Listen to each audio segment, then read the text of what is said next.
even a thought. Oh, you can have it all in there, we can see pictures. You know, it's funny you say that, because I was thinking, like, if we're ordering pictures like this, why don't people have, A professional website, yeah. yeah, when we do pictures like that, we really should. That was a good idea. I was thinking, I only thought of it today, so I didn't want to be like, hey, Jenny, guess what? And then if you're not ready to do pictures, you know, but next time we do already, Yeah, we should, if we're gonna pay for her, might as well get them all done. that's a good idea. So, That looks so nice. Yeah. this is the first and only time you'll see Got your this. tie on, I see over there, that point. You shed yours already? That button was gonna kill somebody out in the crowd.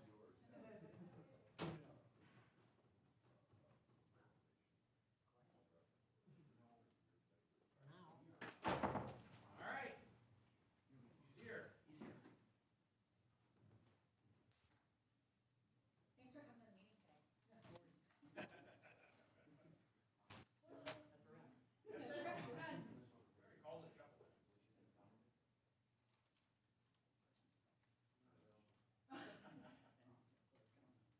Exactly. We went Not there on on clock. that trip. Yeah, I've got the kids.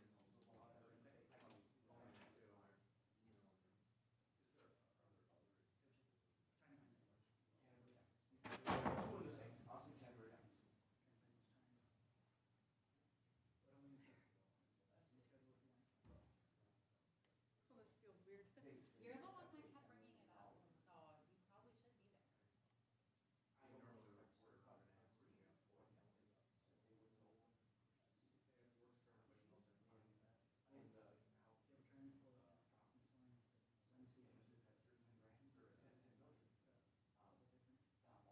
Stop all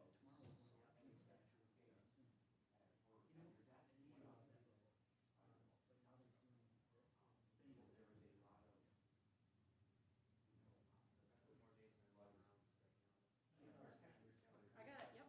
I like that. Yep, that's nice. I didn't realize you guys had calendars now. I've had them since I started. For real? Oh, Can't survive without them. not now. Tim wants everything on his calendar. Yeah. I do. I want everything on okay. my calendar. What are you doing? I hate your computer. Oh, Well, it's nothing but problem. Oh, when I was up there, it was upside down. And it wouldn't change. You just need to quit standing on your head. I've never seen that happen. I have no idea. I don't even know how to even troubleshoot something. Going to Milwaukee at the end of July. No, really July. Just for a weekend. Jason, you fix it. And then They got the it girls would work to with break a it. speaker or a telephone, but it wouldn't work for Teams, then it goes with Zoom. Well, and look at all the trouble we've had, like even this one to connect to the internet. I don't even know how to troubleshoot the darn thing. I can't decide if I want this chair or if I want the other one back. Oh, take the cushy chair. Well, You'll regret it. Okay. Because if Morgan sits there, he'll be too comfortable in the top one. Part of me wanted to grab one from downstairs. What'd you say? If Morgan's too comfortable, that's fine.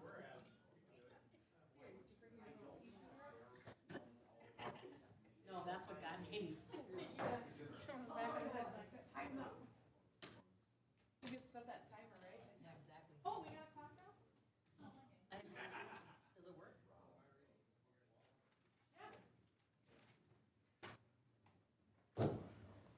Serious.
workshop?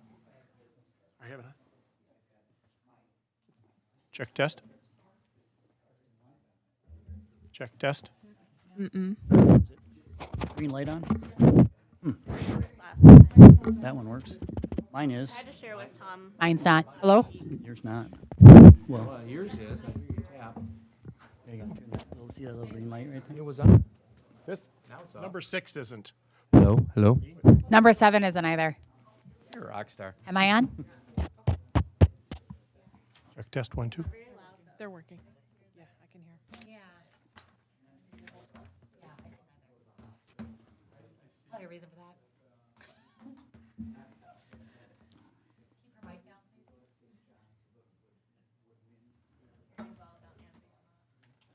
Should I just start with number 5 here? Tom used. All right.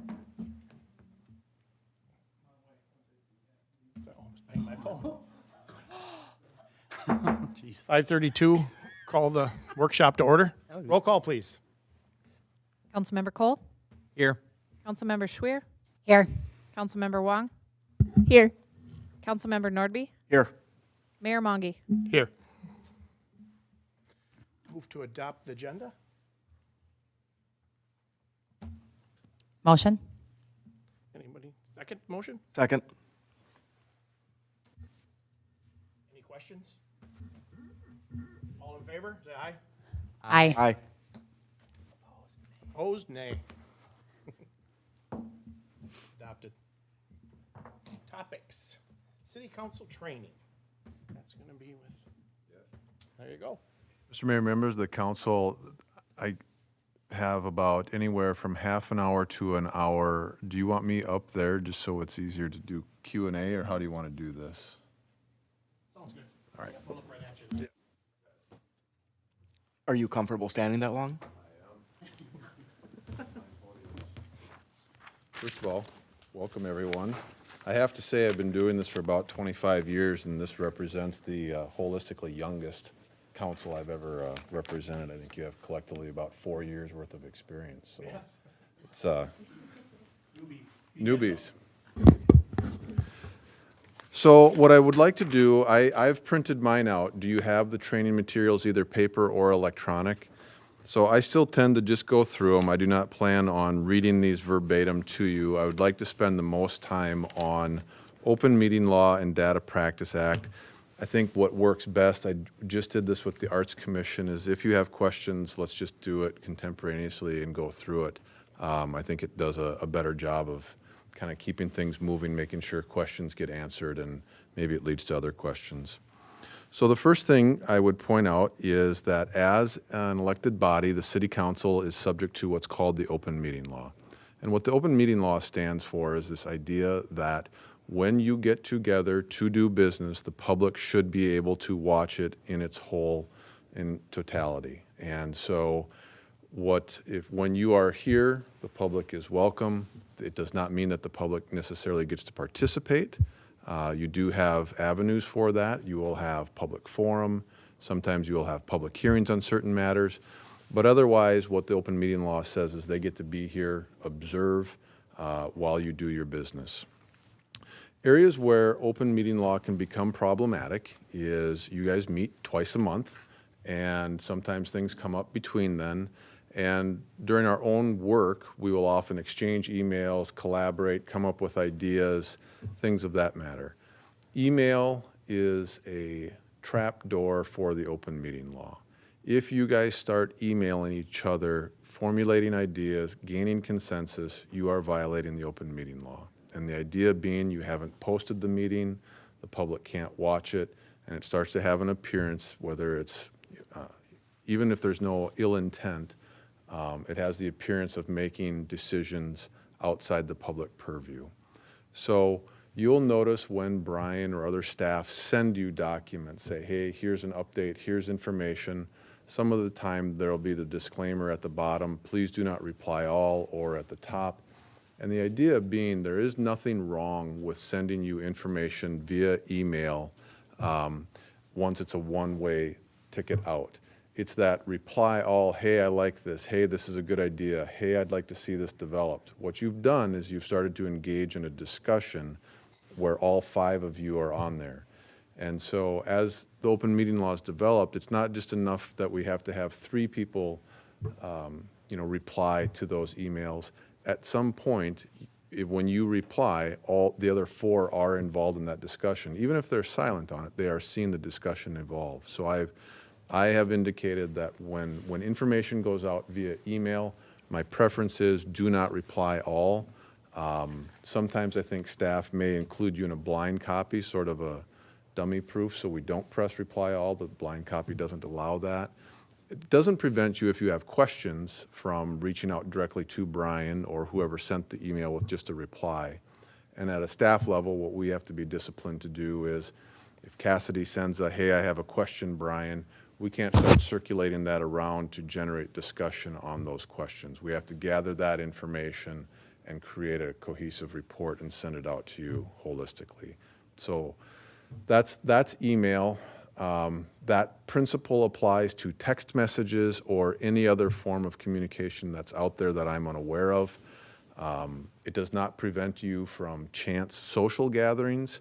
If more than 2 or 3 of you belong to the same church, or if you're at school, or whatever that happens to be, a parade, a ribbon cutting, you are allowed to be at those events. You have to be disciplined not to talk about business, city business that is.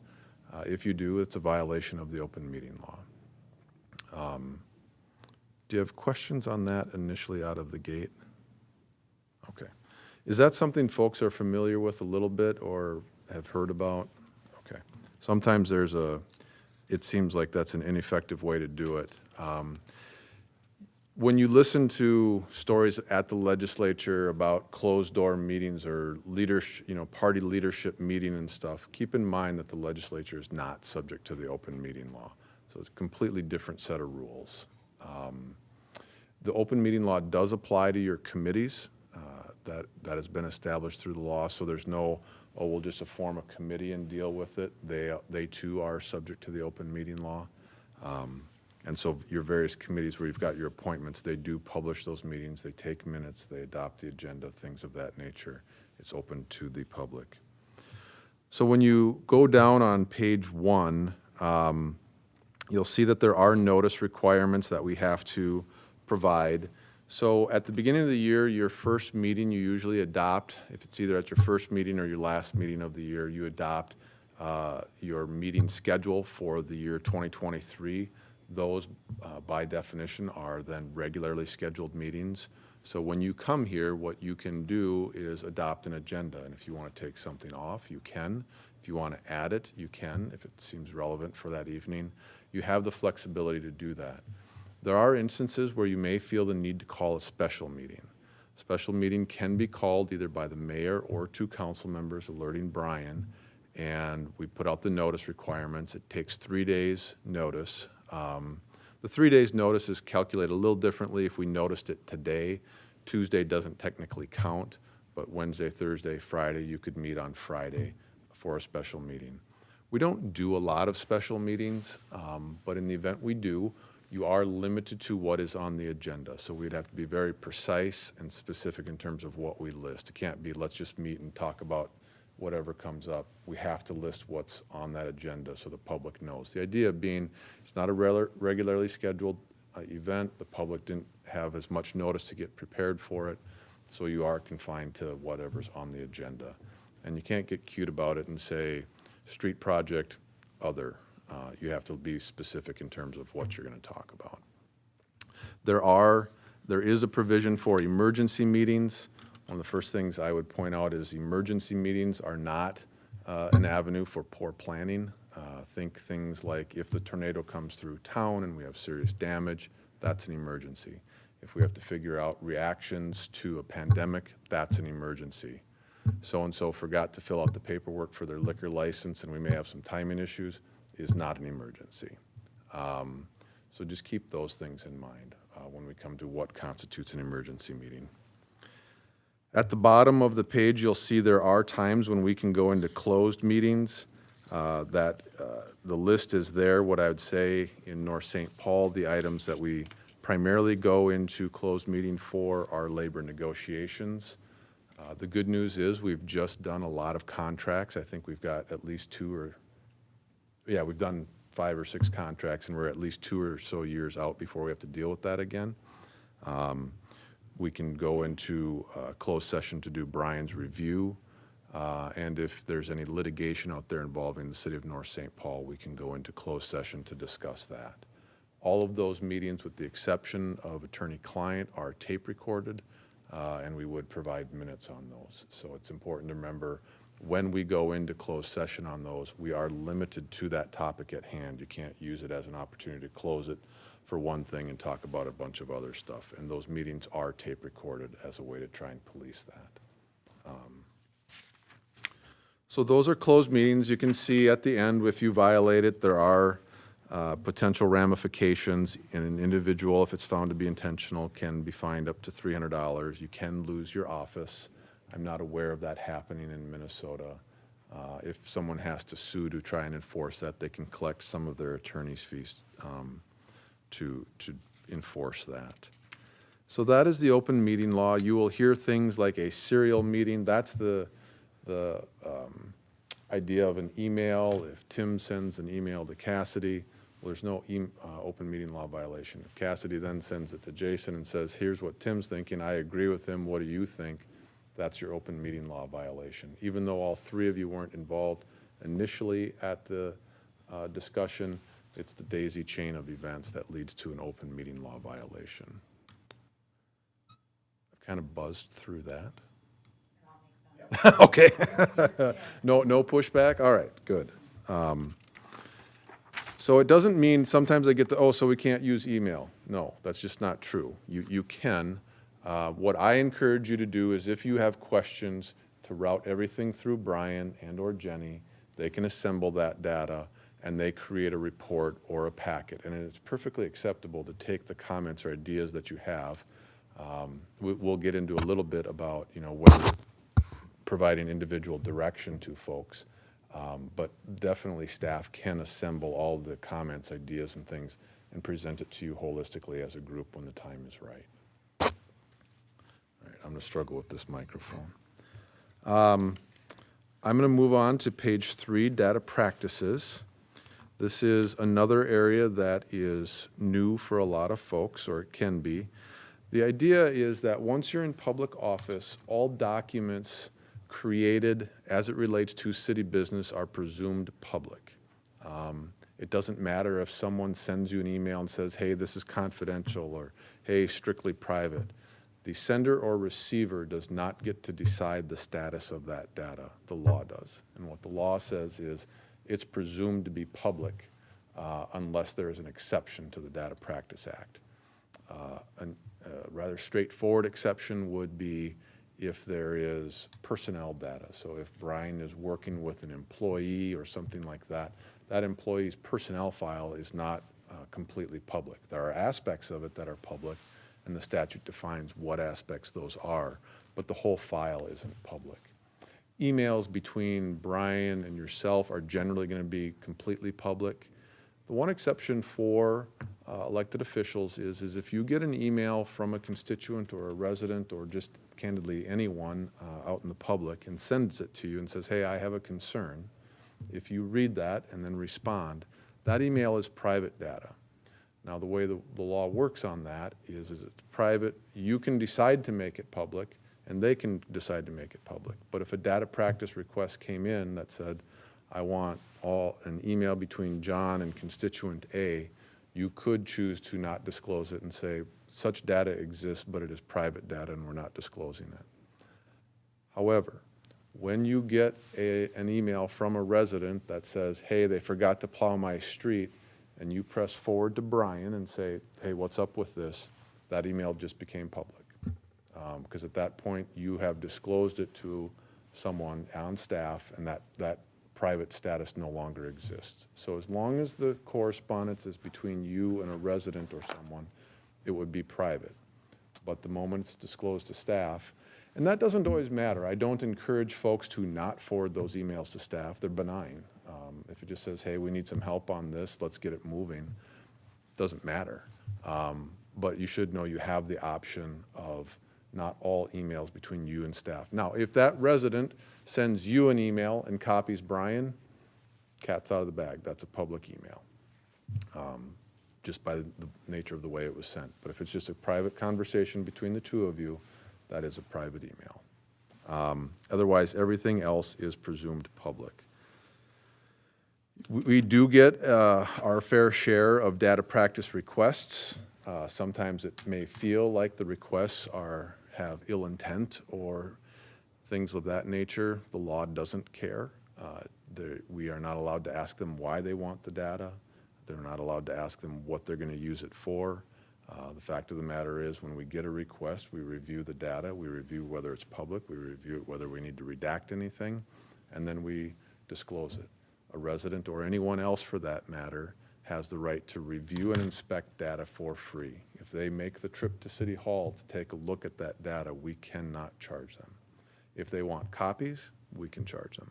If they want it in electronic format, we can charge them, and we can start to charge for time also.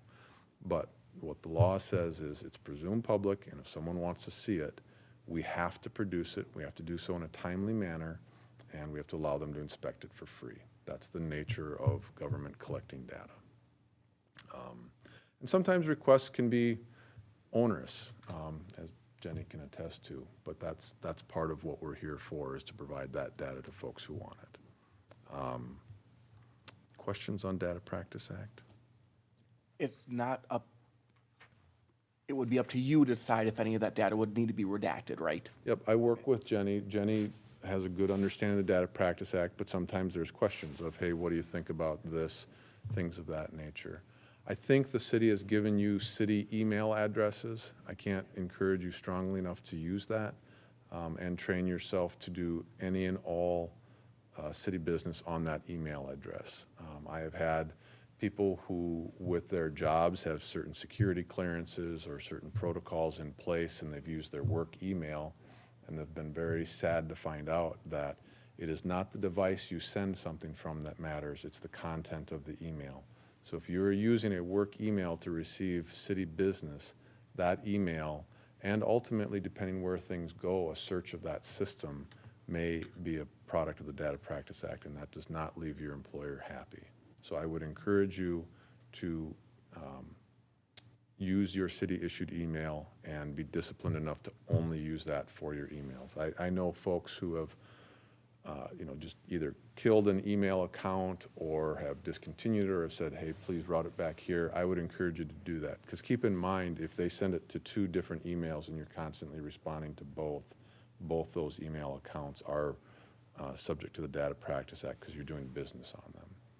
This counts for text messages, all of that. So if you're texting with someone or texting a staff member, it's subject to the Data Practice Act. And it does not matter if it's on your private phone, it doesn't matter if it's your work phone, it's the fact that city business is being communicated on that device. It is subject to the Data Practice Act.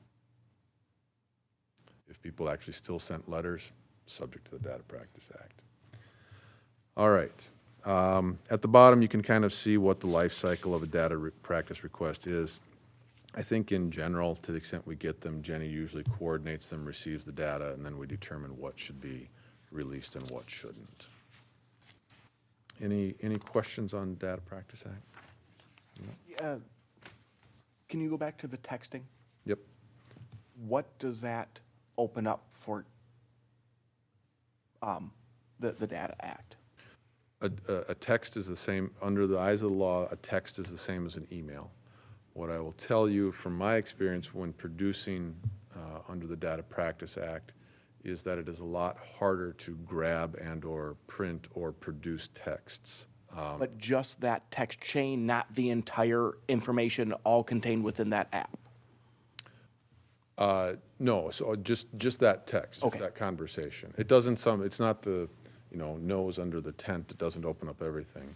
And here would be another example of, if you receive a text that says, hey, when are you going to be home for dinner? And you're sitting at the council meeting and maybe you respond or you do something. Well, that's not city business. And so that text in and of itself wouldn't have to be disclosed. So just because you use something doesn't matter. It's the content of it. If it's city related, that's what will govern it. Awesome. Yep. Just for clarity, the request is only on a specific topic, correct? Yep. Well, it depends. It can be on a topic, but they could say, I want all emails that Brian has sent out on February 7th, 2023. So you can hunt around in different ways on that, and that's very common for it to happen. You know, we've had data practice requests on certain topics saying, I want all of this going back the last 10 years. At which point in time we have to come up with a schedule in terms of how long that will take and what form they want it in, things of that nature. And it's hard, it's a lot of work, but we're required to produce it. And so the only requirement under the Data Practice Act is that the request has to be clear. So there are times we will rephrase their question or say, hey, is this what you meant? Does this satisfy your request? So we can hone it down a little bit. But otherwise, no, it can be topic, it can be related to a person, it can be related to a date. Any of those are valid. Any other questions on that? Okay. Conflicts of interest. This doesn't come up a lot, but it is important. The legislature has enacted laws saying now that you've been elected to the council, you can't use it for self-dealing. So we're not here to spin contracts to our relatives, to ourselves, things of that nature. If you do have a conflict of interest, you need to disclose it and you need to recuse yourself from the vote. Cities can still move forward with some of these, not necessarily if it's self-dealing. If you are actually entering into a contract with the city, that is potentially possible to the extent the council thinks that's a good idea, but it would take a unanimous vote, an affidavit, things of that nature. I see most cities stay away from it, even if it's potentially permissible. Where I see that come up is in some of the smaller cities where you'll have a town where, you know, someone who owns the auto body shop or a towing contract or things of that, the city needs those services, so they use them. There are avenues to do that, but otherwise most cities basically just have a flat rule that we will not contract with ourselves on those items. If you do, you need to disclose it. You start with, on a conflict of interest analysis, the easy ones are the money. If there's any money being involved, you need to disclose it. In terms of how far does that spread, if someone's in your household and they are benefiting from a contract with the city, you should be disclosing it. If they are someone you are caring for or have a financial responsibility for, you should disclose it. So those are the money items. And that's important. This one has ramifications beyond just invalidating the action. I have seen prosecutions on these matters for unauthorized use of public funds, things of that nature. And that's not meant to scare you, it's just meant to make sure we understand the gravity of you're here to do the people's business, not enrich yourself with the contracts. Let me just ask a question, because I do phone work for a lot of businesses, and Wold Architects was one we engaged to do a study. Now, I do their phone work. Would that be any kind of a? No. Because I'm not getting money myself. Nope, you aren't. Presumably, you work with Wold. Yeah, it's set aside. The example that will sometimes be used when we have to dig into it, and what I would say is it's one of the more common questions I get. Soren, I saw this on the agenda. Here's my relationship with them. What do you think? Pick up the phone before the meeting so we can work through it. Conflict of interest analysis is not necessarily as bright line as we'd like.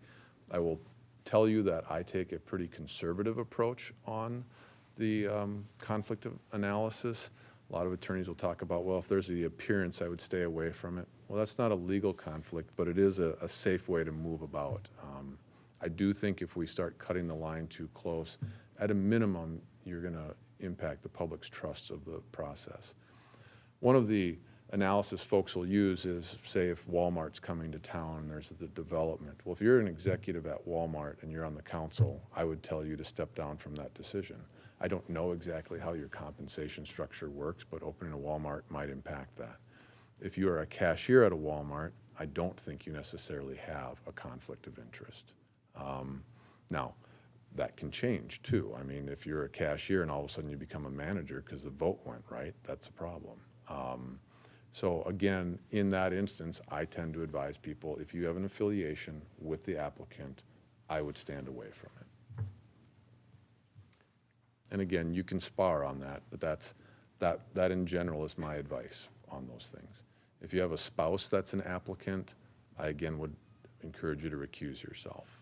If you have a child that's an applicant and they're minor and they're living in your house, I would encourage you to recuse yourself.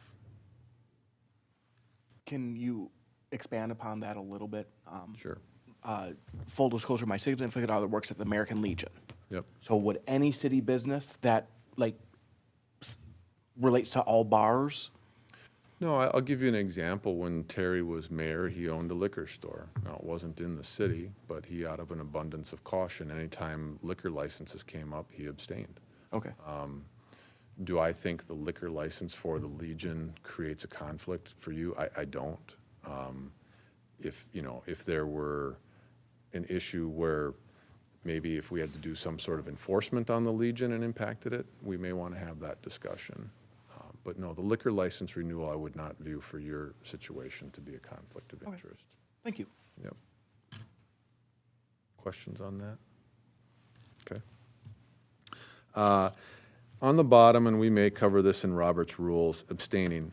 If you have so right now as we sit here, we have a 5-member council. It takes a majority of the 5 to pass an item, so that means you need 3 votes. If we have a conflict, if Jason decides, hey, I've got a conflict, I'm abstaining, what that does under the law is it condenses the council to a 4-member council. Now, it doesn't really have a big impact on a 5-member council. I represent some cities that are 7 in nature, and that starts to mess with how the votes are counted. But what that means is you have 4. It still takes 3 out of 4 to pass that item. 2 out of 4 doesn't pass it. You need a majority, and 2 out of 4 isn't. So keep that in mind. If you abstain, however, and you don't have a conflict, it's still a 5-member council.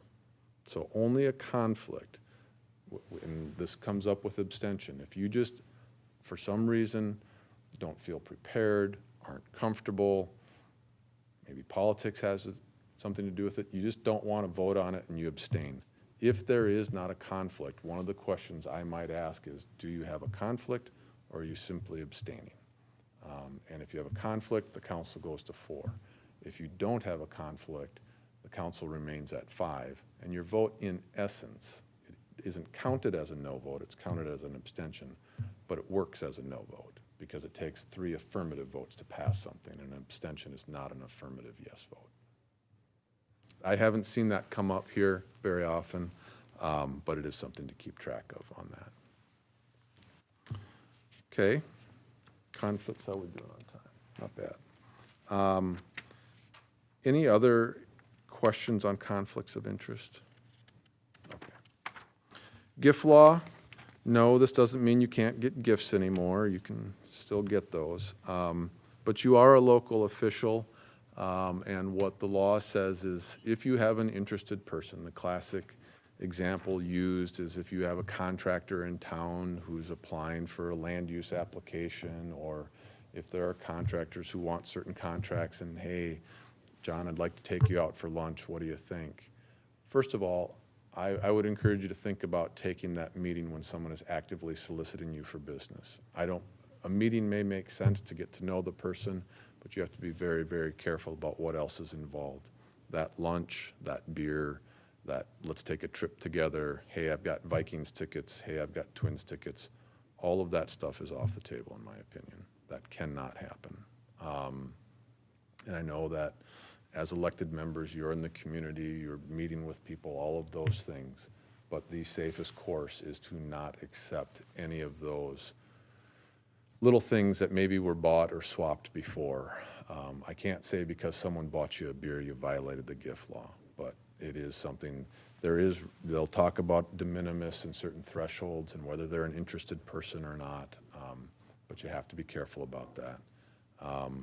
If you're at the bar and they want to buy a round, I'd encourage you to step away from that. If you're at the restaurant and they want to buy you a meal, I'd encourage you to stay away from that.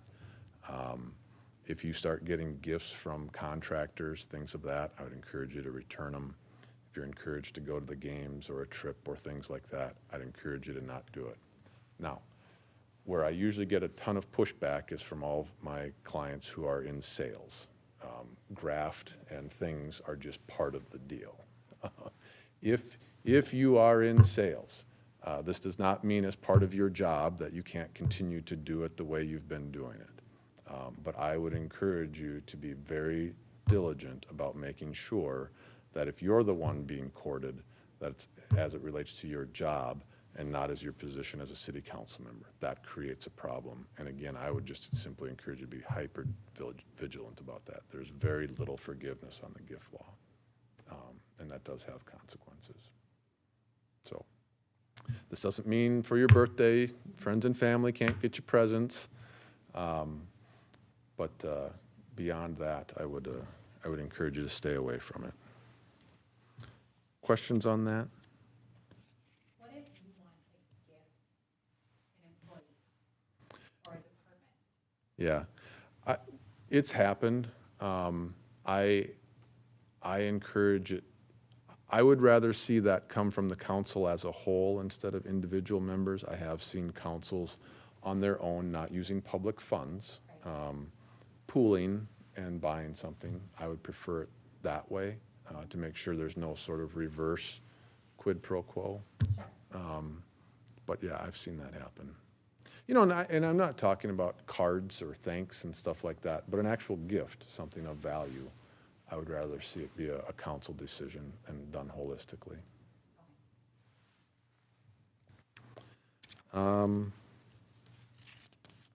Any other questions on that? Okay. Role of the city manager. This is worth spending a little time on. In Minnesota, there are various forms of government. You are a Plan B city with a city manager. For those of you new to city government, there are various types of cities. Some cities have a city administrator. An administrator is different than a manager. An administrator does not have the same authority as a manager. So for example, administrators can't hire and fire. They can do discipline, but they don't have ultimate hiring and firing abilities. Brian does. This council, Brian answers to you, but the department heads do not. The department heads answer to Brian.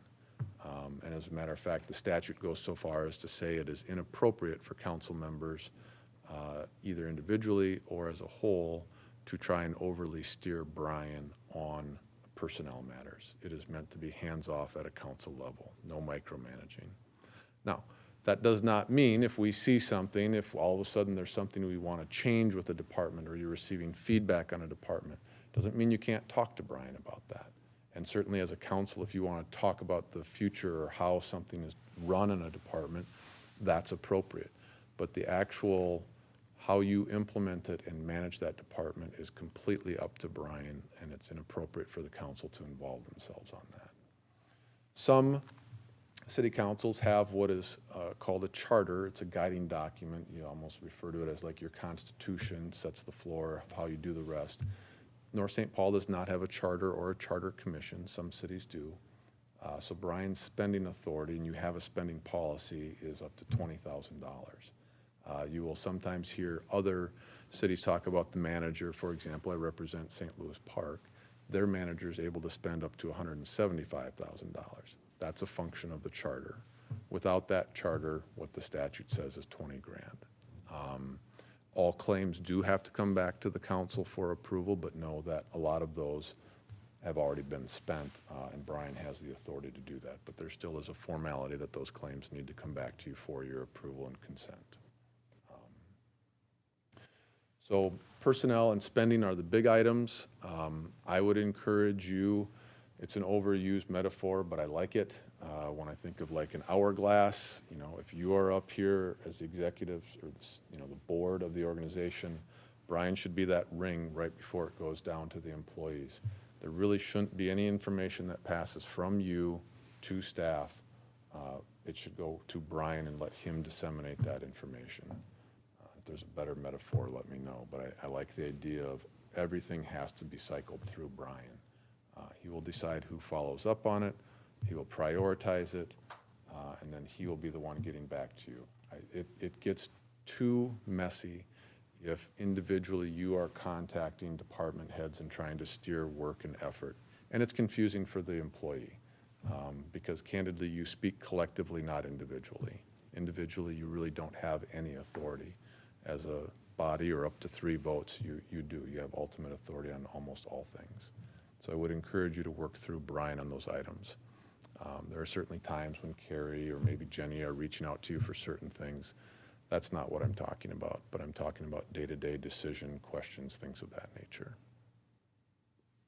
As an example, say Brian's department heads are having an issue with Brian Yep. and are afraid of retaliation. Can the department heads come to council, or do we need to call a special meeting? Okay.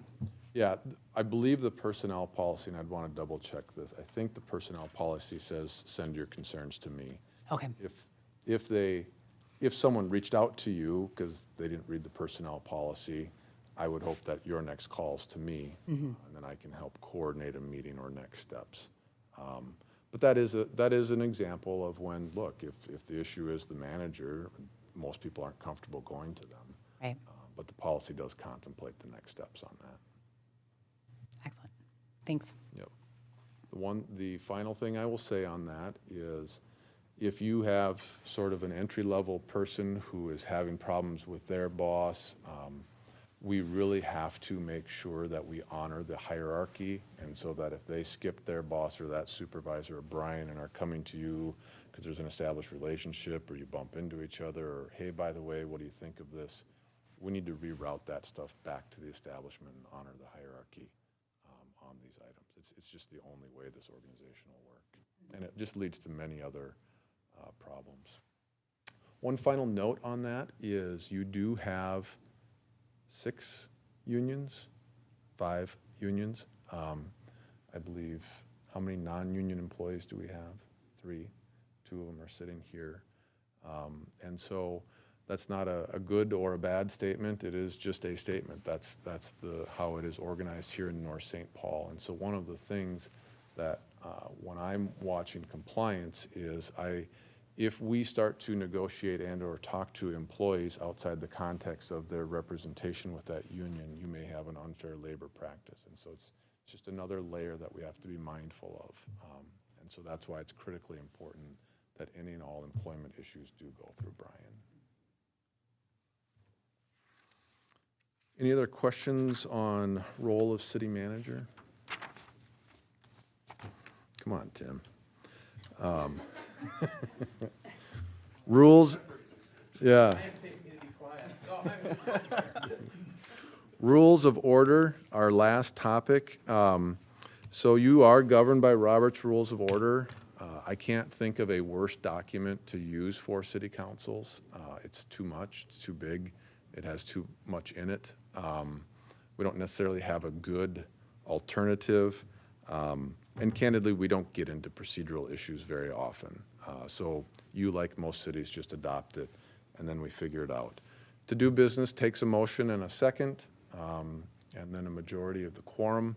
So if you have 5 of you here, to pass something takes 3 votes. There are times if 3 of you show up, the meeting can still happen because you have a quorum, and at that point, if for some reason one doesn't agree with something, there is a possibility on certain items that a 2-to-1 vote could pass something. So you actually have a minority of the whole council, but you have a majority of the quorum present. So a 2-to-1 vote is possible. I'm not a big fan of that, but it is a possibility. Ordinances, under all circumstances, require 3 votes. That's just statutory. It's a majority of the whole council. But otherwise, simple things like resolutions, minutes could conceivably be passed on a 2-to-1 vote. What I will tell you is when we go through, if we get into an issue regarding procedure, my view of the world is there are 5 of you here, and I'm not going to help or facilitate using procedural maneuvering to to somehow stymie the majority. If there are 3 votes to do something, my perspective is that is what should govern the majority of the council. And that really doesn't happen. You can sometimes see maneuvering with committees or other things at the legislature. That isn't something that happens at city councils. And so if I see where we have a majority who wants to do something, then that's, in my opinion, my calling to procedurally make that so it can happen. And that's not underhanded, it's just the majority should govern on those things. I do, strictly speaking, under Robert's rules, if you're a parliamentarian, one of the rules is there should be a motion, a clear and concise motion of what you want to do, a second, and then you debate it. I encourage you as a body of 5 to not do it that way. If you have an item, I would encourage you to talk about it, figure out where you're at on it, decide whether you support it or, hey, look, I just can't get my head around this, I don't support it, here's my questions. And when you think you either have a majority or a consensus, the 5 of you have said, look, I would support it, but I can't support these last 2 things, what do you think? Yeah, no, that's kind of where I'm at too. I like seeing the motion happen at the end of the discussion. It makes it easier procedurally. If you make a motion and it includes everything, and Jason says, you know, look, I support it holistically, but these last 2 things I can't. The amended motion, the friendly amendment, the secondary motions, it gets complicated and hard. I would rather see you develop, here's where we think we're at before the motion is made. Technically, Robert's rules would like to see a motion and a second on the floor. Again, I would prefer to see you hash it out and figure out where you're at before we make that motion. Now, nothing prevents anyone, as soon as Brian says, you know, okay, that concludes the report, someone can certainly snap a motion and get a second, and you can do it the other way. It just gets messy with amendments and things of that nature. So after he's done, Brian, with the report, then we'll say any questions before we start. Yep, exactly. And there's usually, everyone's allowed to weigh in and kind of, that's where you start to feel it out. You know, look, I generally speaking support it, or no. So then, Brian, so then if there is no question, I say, then we'll do a vote. Yeah, you can say, look, are there any other questions, or is someone ready to make a motion? Yep. That's kind of how I see it teased out. Yep. So you can see again on page 7 and 8 is the Roberts Rule, the most common things. One of the issues that will come up, not with a lot of frequency, but with some, is sometimes you'll vote on something, and for whatever sets of reasons, there's, I don't know, buyer's remorse, or I don't know, I don't like that. A motion to reconsider is something that people will Google or come back to. Just so you know, a motion to reconsider has to be made at the same meeting. So if you vote on something tonight, 2 weeks from now you'd like to undo it, it's not a motion to reconsider. We can talk about a motion to rescind it or things of that nature. If you have voted to approve a contract and that contract signed, there is no undoing it at the next meeting. You are contractually bound. If you approve, in my opinion, a zoning application, and all of a sudden you get an earful from the constituents, that has been approved. There is no come and take it away at the next meeting. So, you know, when we vote, you should think of it as a rather permanent action. Exceptions. And we're not going to go into zoning and things like that tonight. It is something that I would like to reconnect with you later at perhaps another training. But there are certain things called legislative decisions. If you all of a sudden pass an ordinance and you allow the number of chickens and bees, or, you know, whatever the issue is, if all of a sudden you decide that we don't want to do this anymore, it was a bad decision, or I just don't support it anymore, in my opinion, we don't procedurally need a mechanism to undo a legislative decision. You control the rule book. So if a month from now, 6 weeks from now, you decide that ordinance wasn't a good idea, I do believe, in whether it's zoning or something else, sometimes there's more public hearings required. We can undo those without any finagling around with Robert's Rules of Order. You just legislatively can decide to take it off the books. All right. Well, you guys were easy on me. Any- If you have questions, follow-up questions, please feel free to either email me directly or send them to Brian, and Brian will route them to me, and we'll do any follow-up we need to. Quick question, I think the vast majority of the folks that are taking that are just the majority. I can send out a list or sort of a short list. There are certain zoning items that require a supermajority. Amending a comp plan requires 4 out of 5. Or if we're still doing assessments, ordering the improvement takes 4 out of 5. Actually doing a summary ordinance. So when you pass an ordinance, you'll have pages and pages. What the law says is you can publish a summary to save on publishing costs. You have to, describe what is in there, but it allows you to save on the expense. That actually takes a supermajority, things like that. But I do have a list of supermajority votes. What we try and do is in your packet, if there's an item that requires 4 out of 5 votes, we will try and identify that at the top of the item to say, heads up, this takes 4 out of 5. I have one final question. If any of us are fundraising for anything, Yep. schools, organizations, et cetera, what do you advise on that if we want to reach out to local? Yeah, so it happens, right? We wear multiple hats. There are state auditor opinions that says cities are not allowed to solicit donations. Now, it doesn't mean that you aren't a member of the PTA or you aren't a member of your church or insert group, right?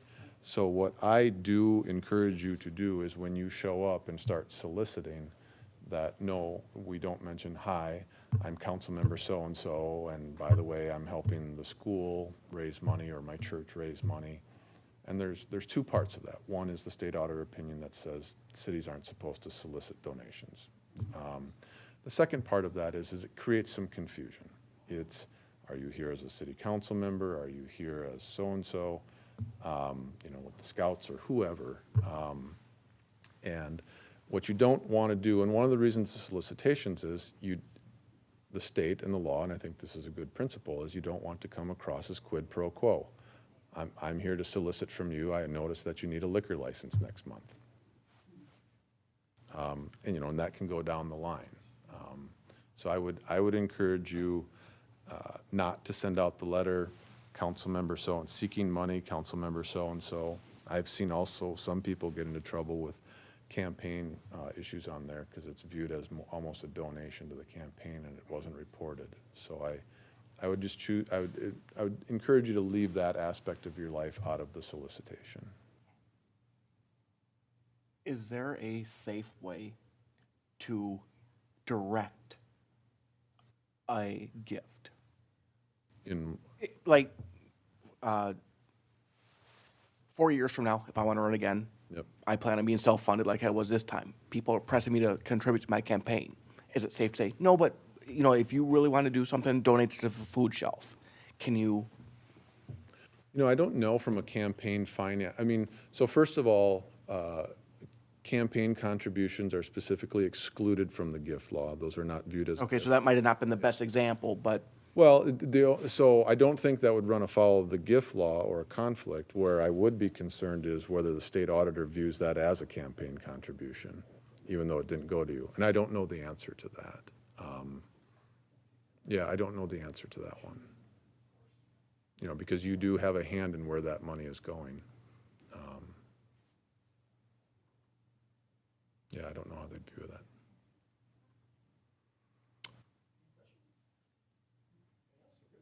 All right, you guys have a full agenda tonight. Thank you. All right. Any other business that we know of? All right. Then I'll move to adjournment. Adjournment 6:20. All those in favor, say aye. Oh, vote, you need to vote, that's right, sorry. A little quick here. Vote, you want to? So moved.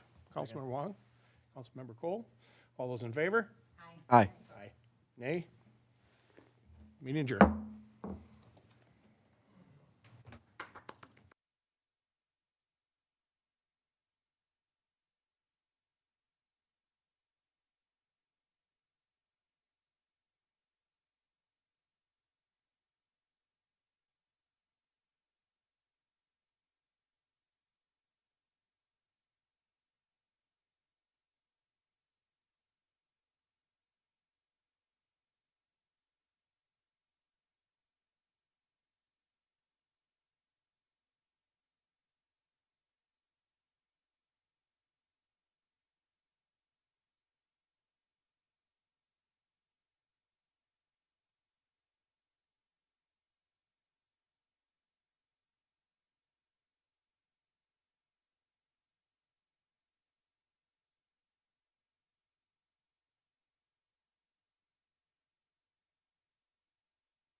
Pledge of Allegiance. I pledge allegiance to the flag of the United States of America and to the republic for which it stands, one nation, under God, indivisible, with liberty and justice for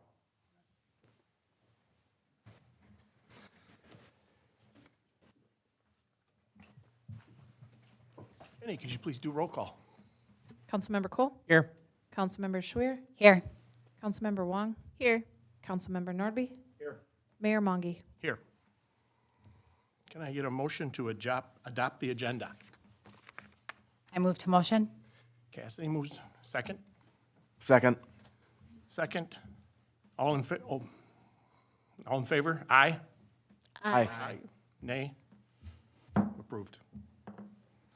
Next thing on our list is presentation to Mayor Furlong, former Mayor Furlong, whatever we're going to call you from here on out. Citizen Furlong. Citizen Furlong. Citizen Furlong.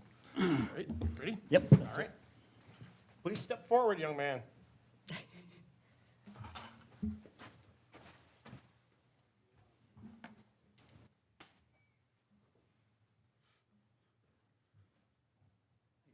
Good, how are you? Good to see you. See you. Good, good. All right, so let me come up here. So this is a mayoral proclamation honoring Terry Furlong as an extraordinary leader of the city of North St. Paul. Whereas Terry Furlong has selflessly served the city of North St. Paul for over 21 years as a member of the Park and Recreation Commission, Economic Development Authority, City Council, and as mayor. Whereas Terry Furlong has made significant contributions to many charitable and service organizations in North St. Paul and the surrounding communities. Whereas Terry Furlong was instrumental in creating the conditions for successful renaissance of our downtown, or historical downtown. Whereas there is nothing that makes Terry Furlong happier than a red ribbon cutting at a new business in town. Whereas Terry Furlong was the brainchild behind the newly imagined Mac Dinettes through the vision, determination, and relationships he brought a much-desired restaurant to our downtown. Whereas there is no one in town with more snowman pins than Terry Furlong. Whereas Terry Furlong has promoted the city tirelessly through his many activities and connections. Whereas Terry Furlong successfully led the city through some of the biggest challenges, including a pandemic, civil unrest, and staff departures. Whereas Terry Furlong has earned the status of beloved resident and city leader. Now therefore, Mayor John Monge of North St. Paul, Minnesota, do hereby declare Terry Furlong as an extraordinary leader of North St. Paul. Thank you. Thank you. Those are really neat. Yeah, can you carry that for you? A lot. Well, thank you so Well, much thank you. for your service. Would you like to Appreciate- Well, I just want to say thank you to council, staff. It's been a pleasure working, the last 21 plus years, and I'm still kind of in the background, being on the EDA and the Veterans Park. But I just want to say, you guys are going to do great. I admire you up there, and you're going to do good things for the city. So you guys are all the newbies, except for Cole and Wong. We got 4 years of experience between the two of you. But what I do like is the new blood. New blood on the council, new mayor. John, I think you're going to do a fabulous job. I'm excited for where this town is going and where we've been in the past and where it's going now. And I just want to thank my wife too here for all. So, thank you, and good to see everybody. Thank you. Thank you, Mayor. Oh, pictures. Well, we get the mayor up here. Just like mom. Brian. Oh, gosh, thank you. Oh, boy.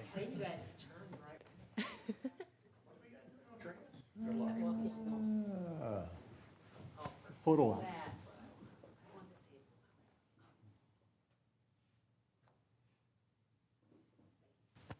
Thank you. And you got a great police chief too, just to let you know. Doesn't hurt to throw that in. You're now open to ticketing. Yes. Way to cover yourself. Attaboy.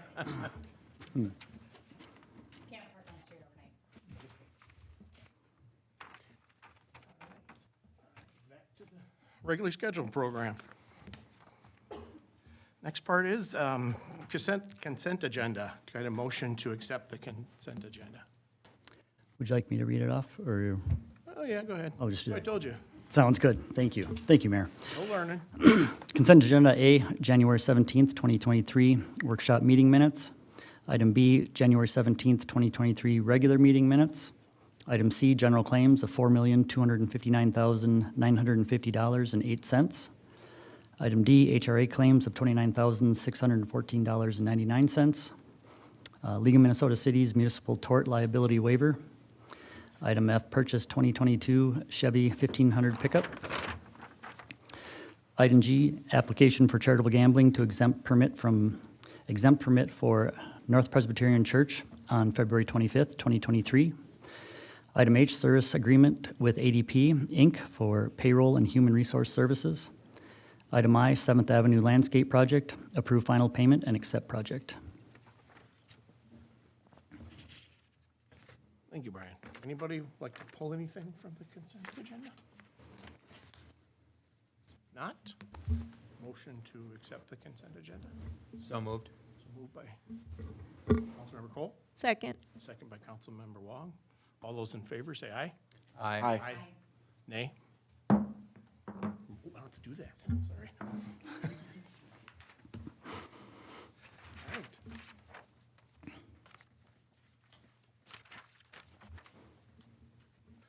Next part is open, meetings open to the public. We'll do that at, do I need 2 minutes? That- Maybe the time, okay. Slips, yep, I got 2 slips. Open to the public at 6:38. We have 2, we have David Nelson. Come up, please. State your address, that'd be awesome.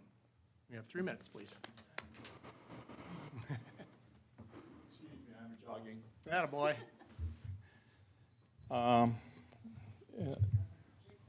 If it takes a little bit longer, please. It's something that I've been bringing up before, and I must thank the city, the young lady downstairs, the crossing on Fifth that goes over by the new apartment buildings. They were not cleaning out the crosswalk there. Because I walk so slow, I cannot cross on Fourth. When the light changes green, it's a drag strip coming over. And if I get caught in the middle, it's not, where I'm at Fifth, I'm at top, I can see traffic both ways, it's safe for me to cross. And I must thank the city for cleaning that. It was very nice. But if the homeowner has to clean the crosswalks like my neighbors doing that and clean the sidewalks, why can't the apartment building clean that where those 2 crossings are? That should be their responsibility because my property owns to the center of the street. I have paid taxes for the center. They must pay taxes to the center. That should be their responsibility. And number 2, I brought it up before. I talked to Public Works and about pedestrian crossing signs right at where the post office, when you come out, you can come right across. And if nothing else, lights like you got up at the Holiday. And they said, they talked to Morgan, it's not feasible. Okay, I talked to Terry Furlong when he had meetings open to the public on Monday about it. He wrote it down. And apparently, I don't know what happened then, but I brought it up to the same lady when I talked about plowing that down there. It happened to me 3 times. It's the traffic going east and west have no problem because everybody can see me when I'm crossing, and an older lady when I got hit. It's when they turn right off of Margaret. You know, let's say it turns yellow and it's just about red. The guy wants to get out there ahead of the other traffic. He's got the pedal to the metal because he wants to be ahead of the cars. You cannot see the crossing right there. If there's a sign there or flashing lights or something like that, he's going to see that first before he's going to see that pedestrian. And it's going to make him stop and think and slow down. It's always the right turn off of Margaret that's the worst. You very seldom see it on when they turn left off of Margaret and go west, and that because they're sitting there, by the time they turn, they can see the pedestrian. But that right turn with the cars there, happened to me 3 times. The first time, the guy yelled at me to go down by the light. I don't want to go down to the light and walk in front of the bars. They got the doors open, you smell the smoke and hear the music and the liquor. I got bad lungs. That's why I try to stay on the other side of the street all the time. So I don't know what the signs cost or what they cost to put in, but how much do you put on the value of a human's life if they get killed? What's the value? What is the value if they get hurt and there's a lot of hospital stuff? I know the young lady that helped me with by the 5th Street there, she says it's not in the city budget. Wait a minute, what's the price of signs compared to human life? Is human life worth $74 or $80 or $100? I think it's worth a lot more. It's something that needs to be looked at in your budget that's coming up. And there's a lot older people that are crossing. I'm one of them, and there's a lot of seniors here in town. We don't want to go down to the light because it's shorter to go across there than if you go by the stoplights. You go another third distance longer to cross at the light than you do crossing at the post office. We'll bring it up again. Okay, thank you. Appreciate it. Thanks for talking. That's all we can, It's something we've already discussed, and it's already in motion, and actually I had conversations with Mayor Furlong with that as well. But yeah, and there's that place and a couple more in the future that we're looking at, the crosswalks. so we are looking into. We're moving forward with it, Okay. yes. Did you hear that? Okay, thank you. Mr. Schmalz, front and center.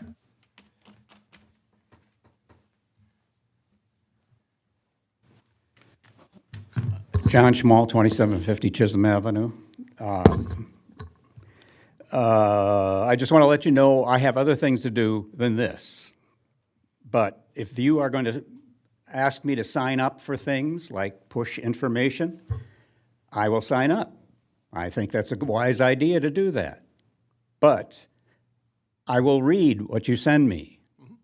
And that's when the problem rears its ugly head. Last week, or the 26th of January, there appeared, believe it or not, at 10:54 timestamp, an email message notifying everyone of the Planning Commission meeting. There were 2 of them, both at 10:54, 2 notifications. Usually that means there's been a change if there are 2. And I've been before this council last year multiple times saying, if you're making a change in the last one, let us know what the change is, highlight it, do whatever. Just don't put it in there and say, that's it. Well, they were the same, exactly the same. But I'll get to why I can't prove that. At 1:53 p.m., a message comes that's titled, Information on Your Subscription. You have been successfully unsubscribed from the following list. Planning Commission. I didn't ask for anything. Maybe they don't want me to be getting the Planning Commission notifications. But that's it. Nothing said. But then again, on 126, we get, or 127, we get a Planning Commission notification. 2 of them again. 2 Planning Commission notifications. And I believe one of those 2 had a change, but no notification that there has been a change. But guess what? Another Planning Commission notification goes out on 1/31, which changes the date for the Planning Commission meeting from 2/2 to 2/9. And in order to figure whether you've made a change or not, I go back to the original email messages to see what they said and compare it with the new ones. Can't do it. They wiped them off the face of the earth. no record of this other than the saying that we canceled the 2nd of February meeting. I didn't think that you were allowed to just wipe things off the face of the earth like that. What you had presented to the public is gone in 4 messages, other than to say that it has been canceled, and not even when the date of the new one. It just says canceled. And when you got the 2/9, or the 131 message, that's when it said the new meeting will be on 2/9. It just, I can't believe it. Well, I know the one was canceled because we're short on planning commission people. We didn't have enough to do a quorum. So that's what popped up the 2/2 to 2/9. Well, that's your ability to do it whenever you feel like it. But don't wipe it off the face of the earth. We'll check and see where they go. Thank you. You're welcome, thank you. All right.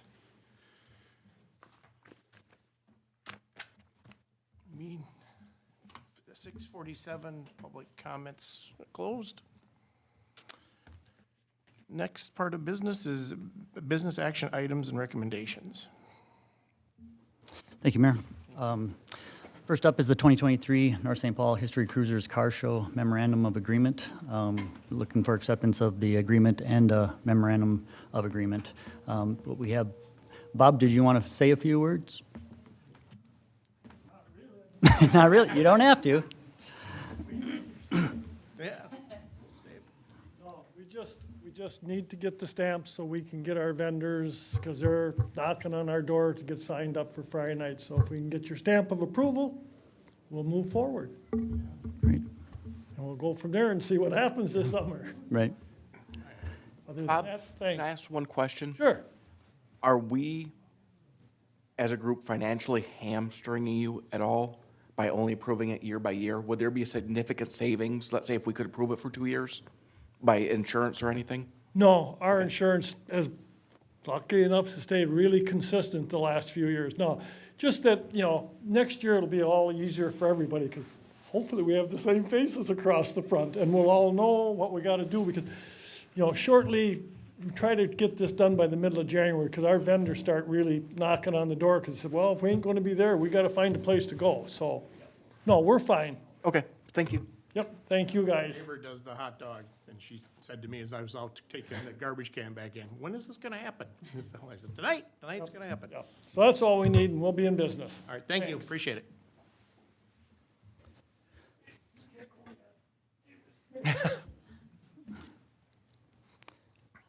Yep, so we're looking forward to that first meeting in June. There'll be 16 car shows this year, and we're looking for approval or an agreement for the car show agreement and the memorandum of agreement from council. So moved. Second?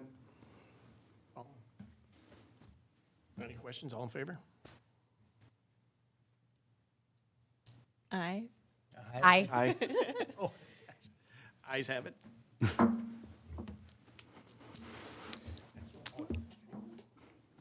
All right, next up is the ordinance to reduce the membership of the Park and Recreation Commission from 9 to 7 members. Were you going to discuss that, Brandy? Sure. I put this one on the agenda. As you may know, the Parks Commission currently has 9 members, but they recently have been, it's been reduced to 6 based on retirements and ending of terms. So to be consistent across the board with all the other city commissions and the EDA, staff is recommending that this also be a 7-member commission. And the ordinance to accomplish that is included as an action item in the packet. Do we currently have a full lineup of commissioners for parks? We have 1 opening and we have 1 applicant, so we are looking to fill that position through an interview process. Thank you. Any questions? Anybody move? I move. Okay, Cassidy moves, Second. second by Lisa Wong. All those in favor, say aye. Aye. Aye. Nay?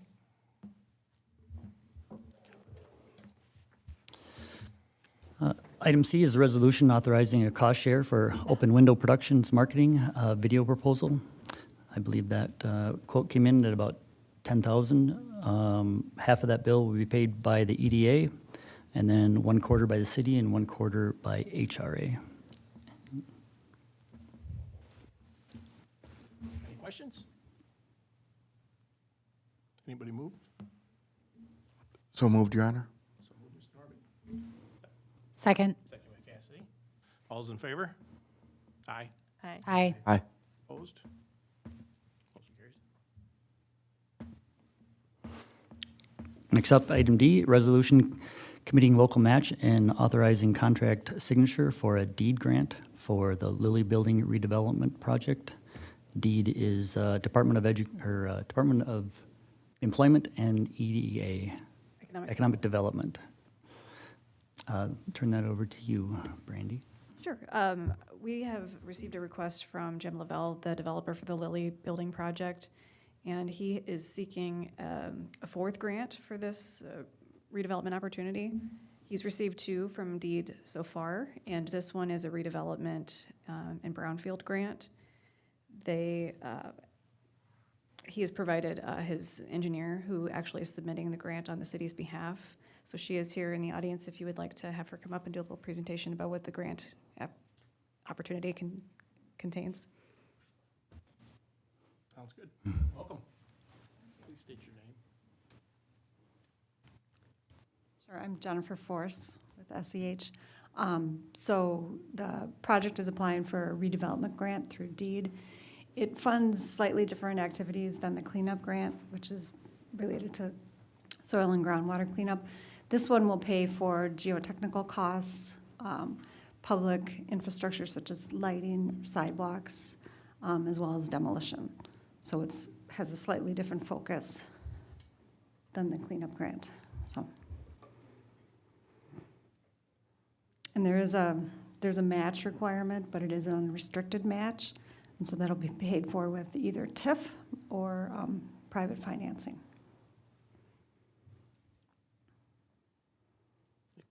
Any questions, anybody? Any questions? All right, thank you. Okay. Thank you. Any questions to council here? No, you want to move it? I have a question. Oh, sure. I have a question in regards to how the determination for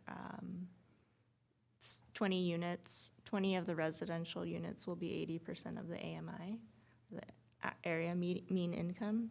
Just curious on where that number came from. Can you speak to that? I don't have any specifics regarding that. That would be a better question for Jim or the development team, so. Thank you. I will get that information for you.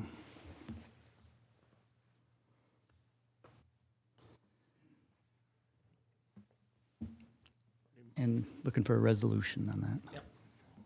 Any no questions? I would move a motion. I move to motion. Cassidy, first. Second. Second, Jason. All those in favor? Aye. Aye. Opposed? Carries. Next up is action item E, a resolution approving plans and specifications and ordering advertisement for bids for Housie Park Court reconstruction project. And would you like to take that over, Brandy? Sure. We also have Morgan Dolly in the audience as well to assist with any questions on this. But from my understanding, the Park Commission has been working on a plan for and design for this tennis court, pickleball court reconstruction for many, many months. And so they have finally come with a recommendation to City Council to refurbish that facility from tennis courts to pickleball courts. And the request on the agenda tonight is to authorize bids and approve the reconstruction plans.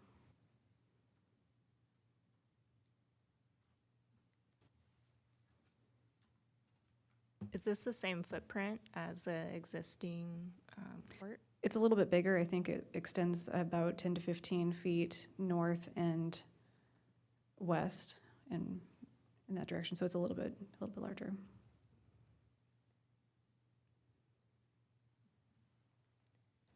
The gates into the courts are, it looks like 4.5 feet. Is Correct. that within ADA compliance? Yes, it's my understanding that the plans as drawn do conform to ADA. Thank you.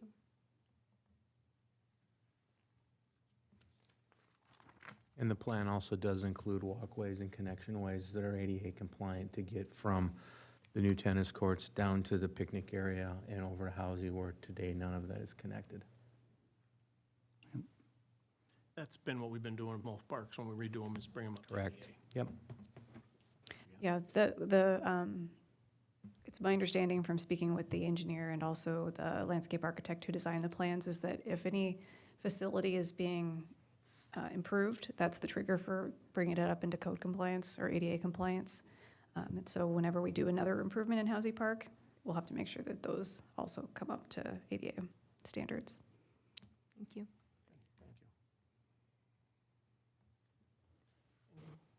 Questions? Do you want me to? Just looking for a resolution approving a court reconstruction project.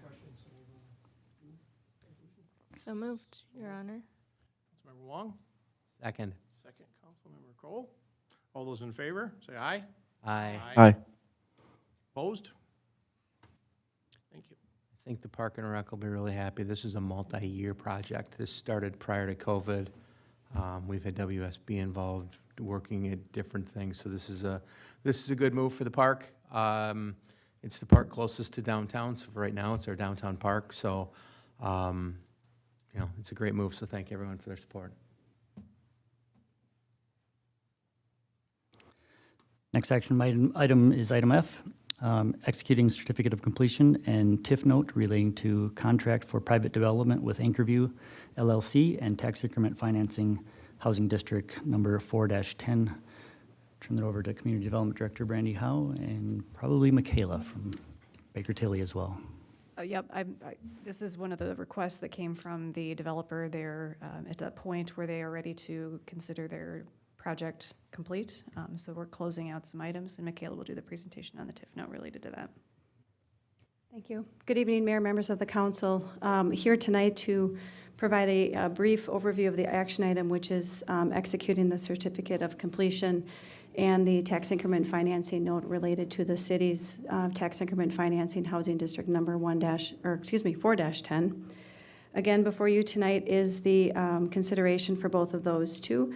As background, the city entered into a contract for private development with Anchorview LLC, which was a developer of that multifamily housing project.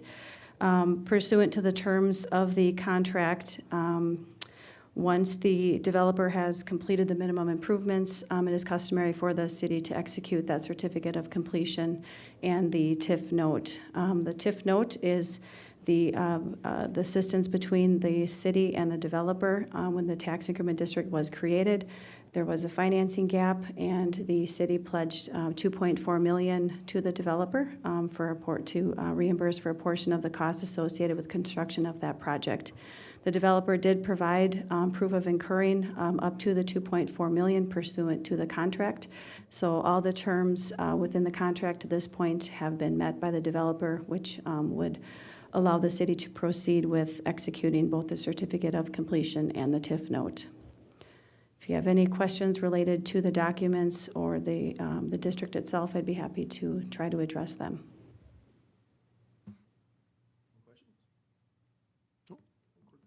Okay, thank you. Thank you. So I just wanted to point out there's no resolution required, so they'll be signed documents and put in the files. So, thank you. Thank you. Thank you. Next up, item G, ordinance creating section 94-22, sidewalk encroachment in the municipal code. And Brandy, I'll turn that back over to you. If you'll recall from our last city council work session, we looked at a draft ordinance that would create the sidewalk encroachment permit that would allow restaurants and bars and other entities that would want to apply for a permit to place private property in the public right-of-way. This would be a mechanism to allow them to do that. And at that meeting, we had several questions and comments from the city council in terms of how we might amend the, at that point, the draft ordinance. So of those, we modified the ordinance to change the timing, the timeframe for which the permit would be applicable from May 1st to November 15th. It was from April to November 1st. And given this change, we've kind of eliminated the provision for heating equipment because it seems like it's a little bit extraneous at that point, and it just simplifies the ordinance. We also added provisions that would require permit holders to lock their furnishings at the end of each day and to store them on off-site at the end of the season. And related to establishments serving alcohol, they would need to demarcate the specific outdoor seating area. And that would also be a requirement in their amended liquor license. We clarified that ropes or chains would not be permitted as a barrier to separate the seating area, but something a little bit more decorative like fencing or planters would be required. And the revocation section was also amended to simplify it and to improve the due process for permit holders. So if there's any other questions, I can field those, but if this is something that would move forward, then the next step would be to amend the fee schedule to establish a permit fee for these so that people can start applying for them this spring. I have one question. As to our police chief, are you happy and comfortable with the way this is written? I am. Excuse me. Yeah, I've been in the loop for a little while throughout the creation of this, and I don't have any concerns. Okay. Any other questions? Oh, sorry. Brandy, for clarification, the only other question I think I have, did we have the discussion around whether it's open container leaving the building and getting into this contained area while they're on the 6 feet of sidewalk? And did we also talk about whether that the alcohol, any alcohol then would need to be carried by a server? Yeah. And that's maybe even a Phil question. Can you go again with that? Sorry. Are you talking, Councilmember Cole, are you talking about, will people be able to drink a beer out in this area? I mean, is No, that- my question is, because the area is not directly connected to Right. property, there's I can't remember if it was 5 feet or 6 feet that was put in the ordinance. I think it's 7.5 feet. So in that 7.5 feet, if I walk out of a bar, before I get to the 7.5 feet, am I open container? No, so and Phil, correct me if I'm wrong, but I'm not aware of anything that would prohibit that in just a general sense. What you have is liquor license issues, and so one of the things we had to work through is a compact and contiguous area.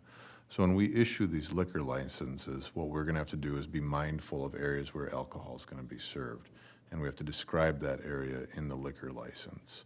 And so what we've talked to the state about, and this is something that's evolved, is you used to have all of the area, touching, and here we have sort of an island, if you will. And so what the state has indicated, and they're okay with, is that you simply describe the whole area. Now, you may have an area where you're not allowed to put tables or congregate and things of that nature, but you describe the whole area where service is acceptable. One of the things that we have talked about internally on this is, we understand that there's been a desire to do this, and this is an ordinance that's going to allow this to go forward. It is something I would encourage us to keep an eye on. The idea of not having these alcoholic beverages migrate off the approved area is something that is important. But beyond that, I have no other concerns about it. Thank you.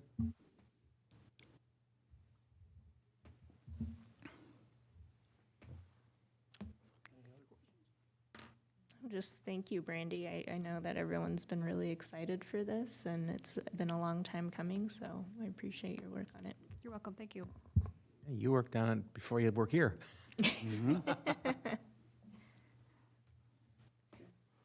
Did we need a vote on that or motion? Yeah. Motion to approve? Yep. Councilman Norby? Second. Councilmember Cole, all in favor? Aye. Opposed? All right. Item H is resolution of support for corridors of commerce funding request for Highway 36 and Highway 120 interchange by Washington County. We have City Engineer Morgan Dolly here to discuss. Thank you, Mr. Mayor, members of the council.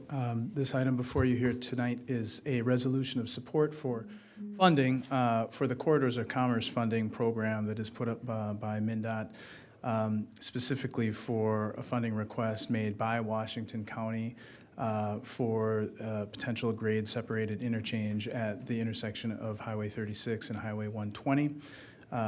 The background on that potential improvement for that intersection goes back several years, even to the improvement on Highway 36 in the mid-2000s. Originally, there was thought that 120 and 36 would be a part of the separated interchanges that were constructed with that project.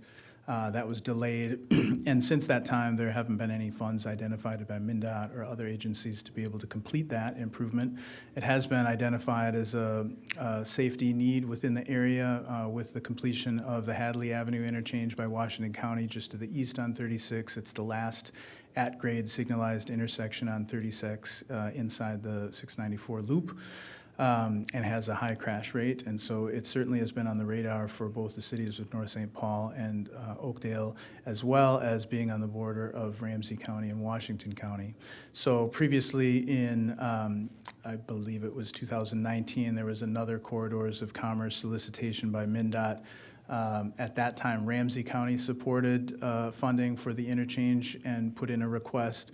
It was not successful, although the project did score relatively well. It just did not make the cut for the funding at that time. So this time, Washington County is taking the lead agency on that funding request and has asked cities of Oakdale, North St. Paul, and also the business communities for letters of support or resolutions of support to be able to submit that funding application. So there's no requirement for this resolution to be completed, but the projects that do have these resolutions or letters of support from I should have mentioned the Oakdale Chamber of Commerce and also North St. Paul Business Association, that they'll score better, right? And so the idea is for the county to reach out to these cities and business organizations, hopefully collect these, and then they will be completing that application sometime in March, and I believe the announcements will be made later spring, possibly early summer, in terms of whether or not the funding has been awarded. So there's up to $250 million as a part of this program expected for this solicitation in 2022, 2023. And again, it's a simple resolution of support for the funding. It doesn't replace any sort of municipal consent for an ultimate project if it does move forward. So municipal consent by Oakdale, North St. Paul, that would be a separate item to consider in the future by the cities.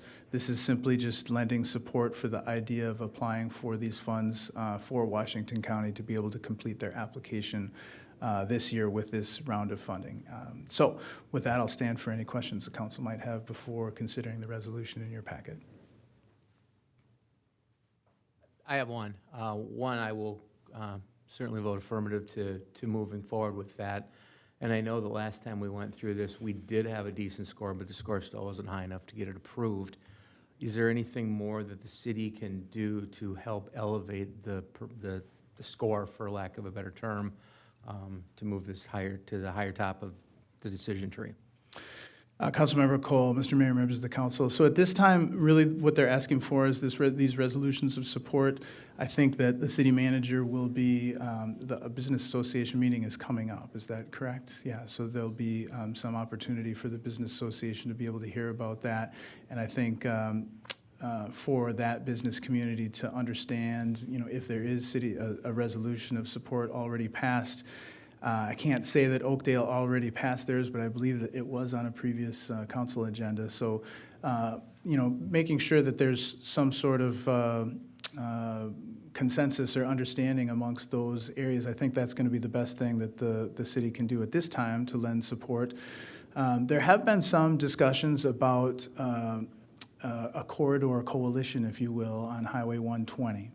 That idea has been floated in some meetings that were hosted by Washington County. And the idea is that coalition would be made up of possibly some elected officials or city staff people from all of the different cities up and down Highway 120, including representatives from, not just Oakdale and North St. Paul, but Maplewood, Matamidi, right? And so it's bigger. That coalition is potentially bigger than this interchange, but this interchange certainly is a big part of that.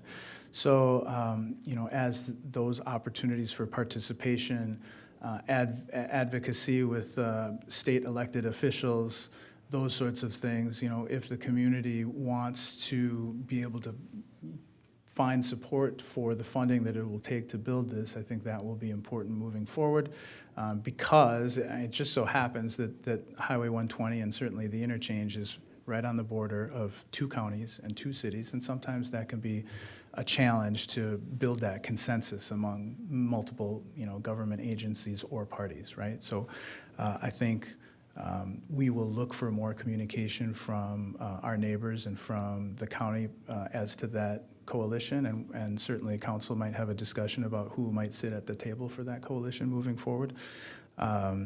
But I think that staff will bring forward to you, other updates as they become available, including updates on the success for this funding, or if there are other funding packages that might be needed to complete the project.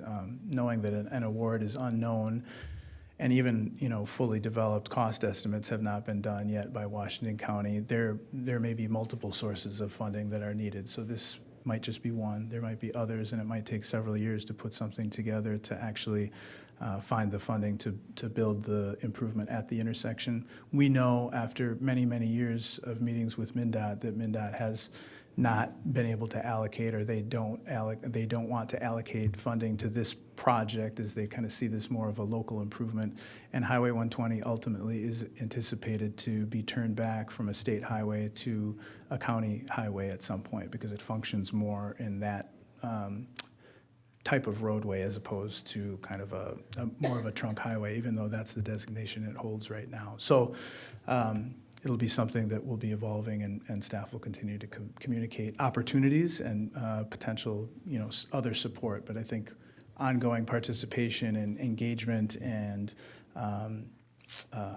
those types of things will be important, not just for city council, but for the public, if they're interested, to reach out, to ask questions, get information when those opportunities arise. You said 120 is going from state to Yes, Mr. Mayor. So the question was about that idea of a turn back. I guess that's more of a technical jargon term, but turn back is when a road authority might change jurisdiction of a road, like from a state to a county, or a county to a city, for example. They did that with Highway 5 and changed it to County Road 14 over in there. Exactly. It does occur. But aren't we, Ramsey County and Washington, right in the middle of that then? Right.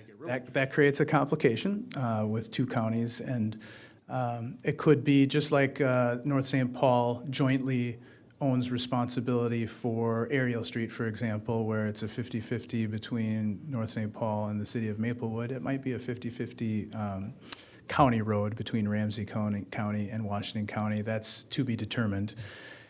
MnDOT kind of identifies roads within their system that are candidates for turnback, and 120 has been on that list for 20 years, maybe even 30 years. It just has not happened yet. And we don't know when that might happen, but a lot of the discussions that are going on with respect to the interchange, and there's an ongoing study being conducted right now by MnDOT as the lead agency, looking at the whole corridor, and what they're trying to do is get ahead some of the necessary environmental study things that would have to happen if there were significant improvements made to 120 using federal funds, for example. There's a requirement for a lot of that environmental work to be done, and so they're trying to get ahead of that by conducting this corridor study for 120.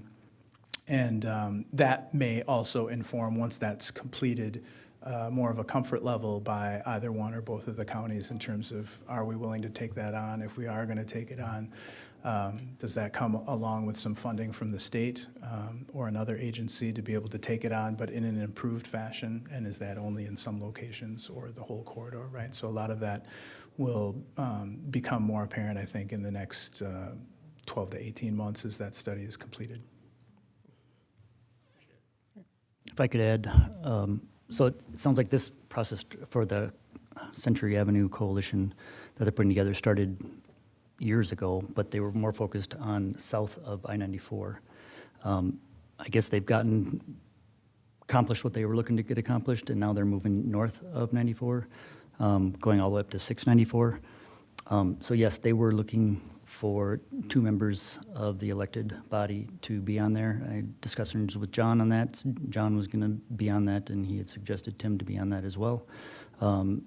And as a staff liaison, I think Brandy and myself were going to be just the liaison on that as well. Yes, this is, I believe it's 9 or 11 different cities, 2 counties, the state. It's a really big deal. And part of this, hopefully with any luck, we could get that trail completed around Silver Lake as well. That'll be one of the parts of the discussion. Right. That's definitely on our list, yes. Thank you, Maureen. Any other questions for Maureen? We just have the resolution. Looking for a voter resolution. You want to move resolution? So moved. Councilmember Schweeder? Second. Second, Councilmember Wong. All in favor? Aye. Aye. Aye. Carries. Thank you. Appreciate it. Next up in the business action items is item I, police employee suspense hour overages for 2022. And we have Chief Phil Babenroth here to discuss. Well, hi, everyone. Mr. Mayor, Council, good to see everyone. I'll see if I can get this screen shared.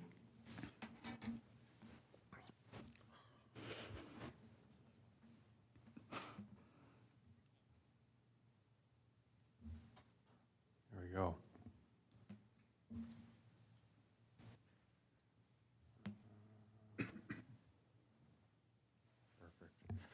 Just to start, just a general overview of how our schedules work in the police department. So our patrol team works 12-hour shifts so we can maintain full coverage of police services 24 hours a day. They work a schedule of 4 days on, followed by 4 days off in a row. We have a day team on the A team days, and then a B team days, and then same for night teams, A and B on the night shift. So our current setup is 4 sworn officers per shift. That's 1 sergeant and 3 officers. This setup makes sure that we have enough officers to keep themselves safe and then keep the community safe. It also allows for proactivity and community policing, and then when we're fully staffed, officers are able to properly use all of their suspense and accrued vacation time. So here's how that looks to put it in a Excel picture format. So we have our A team and B team, day shift, night shift, 1 sergeant, 3 officers on each team. We currently have 1 officer in training, so that he's highlighted. And then we have 1 open position. So we have 2 teams that are only staffed with 3 right now. But other than that, the other 2 teams are full at 4. So the suspense hour system, it was new to me coming here, so it took me a little bit to fully understand it, but I feel like I have a pretty good grasp on it now. It's a bank of hours that's utilized to pay to balance out pay periods at 80 hours for every single pay period. So officers work a schedule of the 4 consecutive 12-hour shifts followed by 4 consecutive days off. In this schedule, officers and sergeants will work either 72, 84, or 96 hours in each pay period on a rotating basis throughout the year.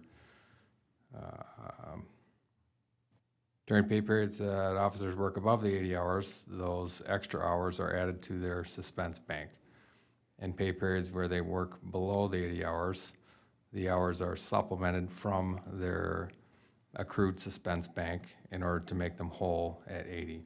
So this doesn't include any additional overtime shifts or details or special assignments that they might, this is just regular wage that they're working.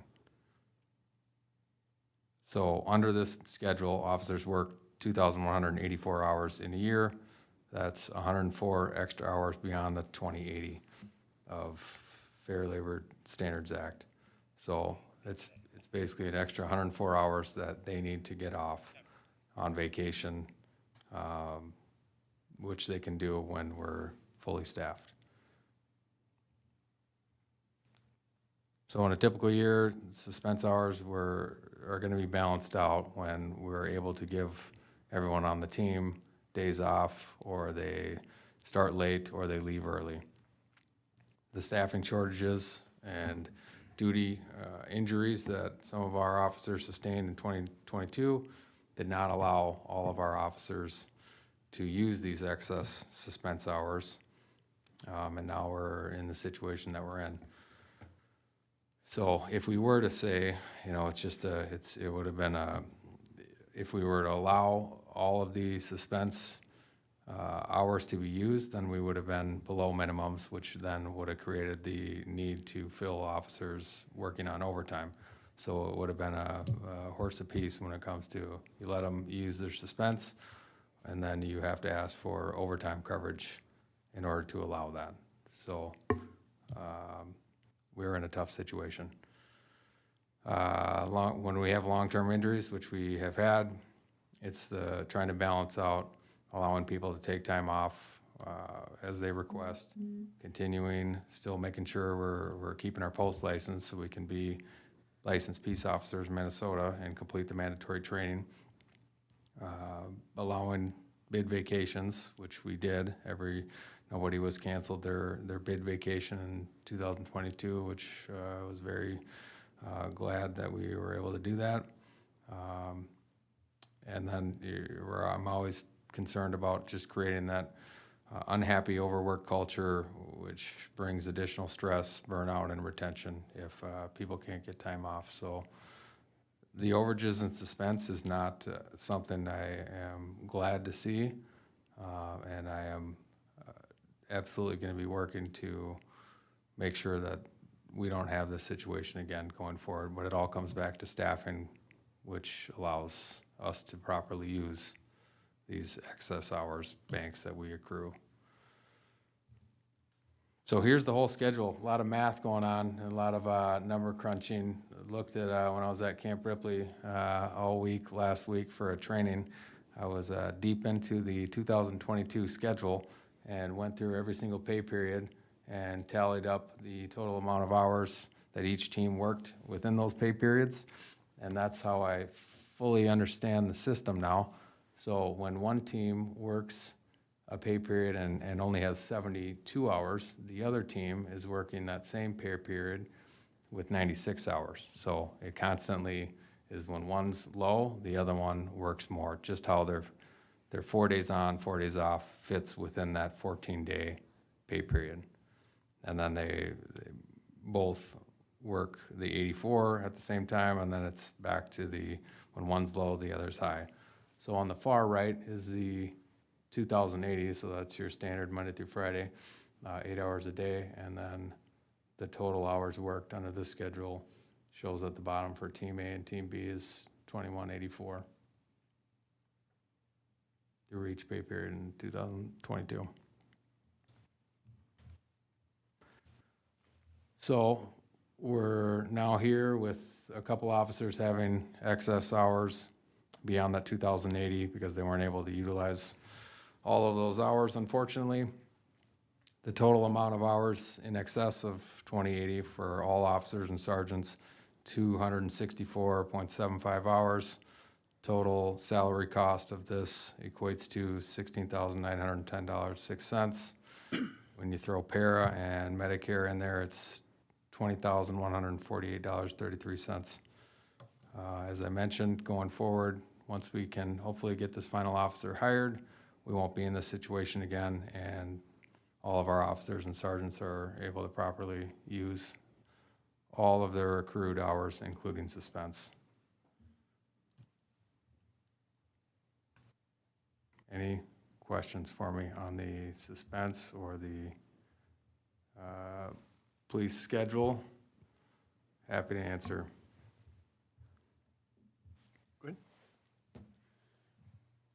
How do you plan to alleviate this going through this upcoming year? Hiring, it's 100%. It all comes down to having the full team. So if we have a full team, this can be achieved. If we don't have a full team, it is tough to give people vacation or suspense, because we can't have 0 police officers in the city. So we have to sacrifice things like leaving early and taking days off in order to show up to work to take 911 calls. So if we can get staffing, which is not an easy thing in the modern day law enforcement, absolutely seeing a huge lack of interest across the board. As I mentioned, being at Camp Ripley last week, got to meet lots of chiefs from around the state, and I was, sad to hear, but also glad to hear that it's a problem that's affecting every single agency throughout the state, and it's not just a North St. Paul thing. Every agency is short 5, 10, 15, 20 officers. So it is widespread, but if we can, that is the nexus to allowing this schedule, or making the schedule work and letting officers use all of the suspense and their vacation, and even just improving overall morale, getting days off and improving their wellness is a very important thing. So we only have 1 to go, thankfully. We've definitely been in worse situations, being short more than just 1. So we're heading in the right direction, and I'm very hopeful that we get fully staffed in a short amount of time. Have you come up with a plan with the 2 additional officers that were just hired to start alleviating some of those additional hours that are sitting in the bank? So this With other plan is going to officers? be to wipe the slate clean, and then we'd be back at 0, basically, with a couple pay periods started in 2023. But this is to solve the excess from 2022.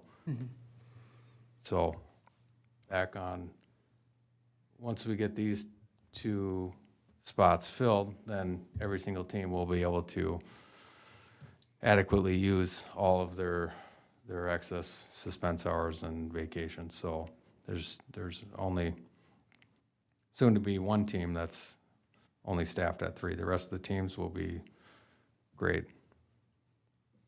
So this is what's coming to them. It's been done, but this is to wipe the slate, so then we start over with this. And you have another officer coming. Is it always been 3 officers and a sergeant as far as teams in North St. Paul? It is not, no. Have you gone up, or? It is, yeah, Was it- thankfully. So what was it before? I believe it was 3, which then equates to 2 often, with sick calls and vacation and just,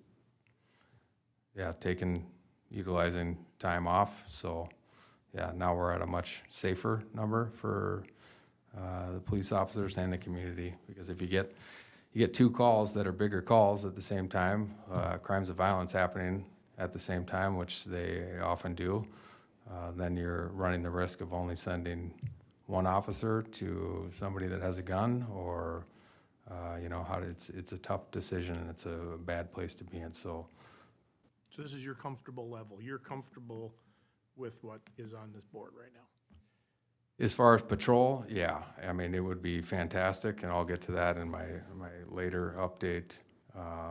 It would be great to have an additional officer to help with when there is somebody gone, because basically when we have 4, that equates to 3, because when somebody on this team is able to use vacation, then we're down to 3, and with the 104 extra hours, the 160-ish hours of vacation, the 96 hours of holiday, that each officer gets each year. I mean, in the warm months, we're definitely at 3, because somebody's always going to be gone.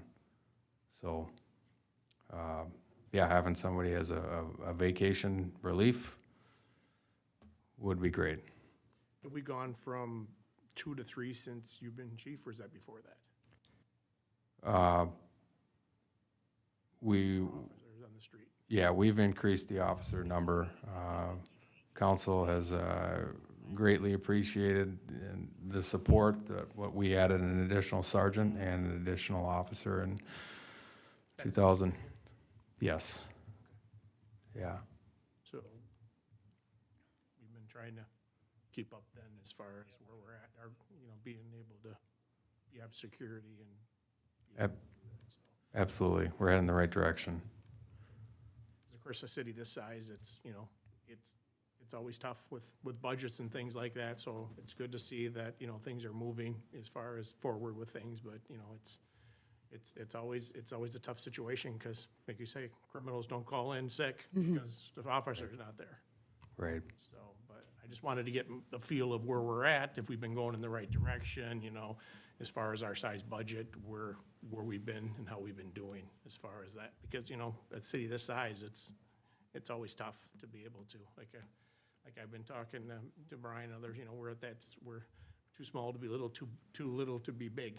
So we're at that size where it's really a tough for us, but we've showed, the appreciation. So I want to make sure that, for the police department, that we're always talking and understanding the expenses plus the safety, and where we're at for our size is always a concern that I hear about. We love our police officers. How are we doing as far as our size city with our officers, and for the safety and the well-being as far as that and budgets? So Sure. Appreciate you keeping an eye on the budget and doing that. And we can still move forward. Yeah, well, I greatly appreciate all the support that council has shown our police department throughout the time that I've been here. Getting the 2 additional has allowed this. Only having 2 officers on the street is just not safe for officers or the community, and definitely does not allow any proactive police work. That is a pure call response model only. So having the 4, as long as we can get fully staffed, is a great plan. Just to make sure I understand this, if you would have been fully staffed, this would not have happened. Correct. So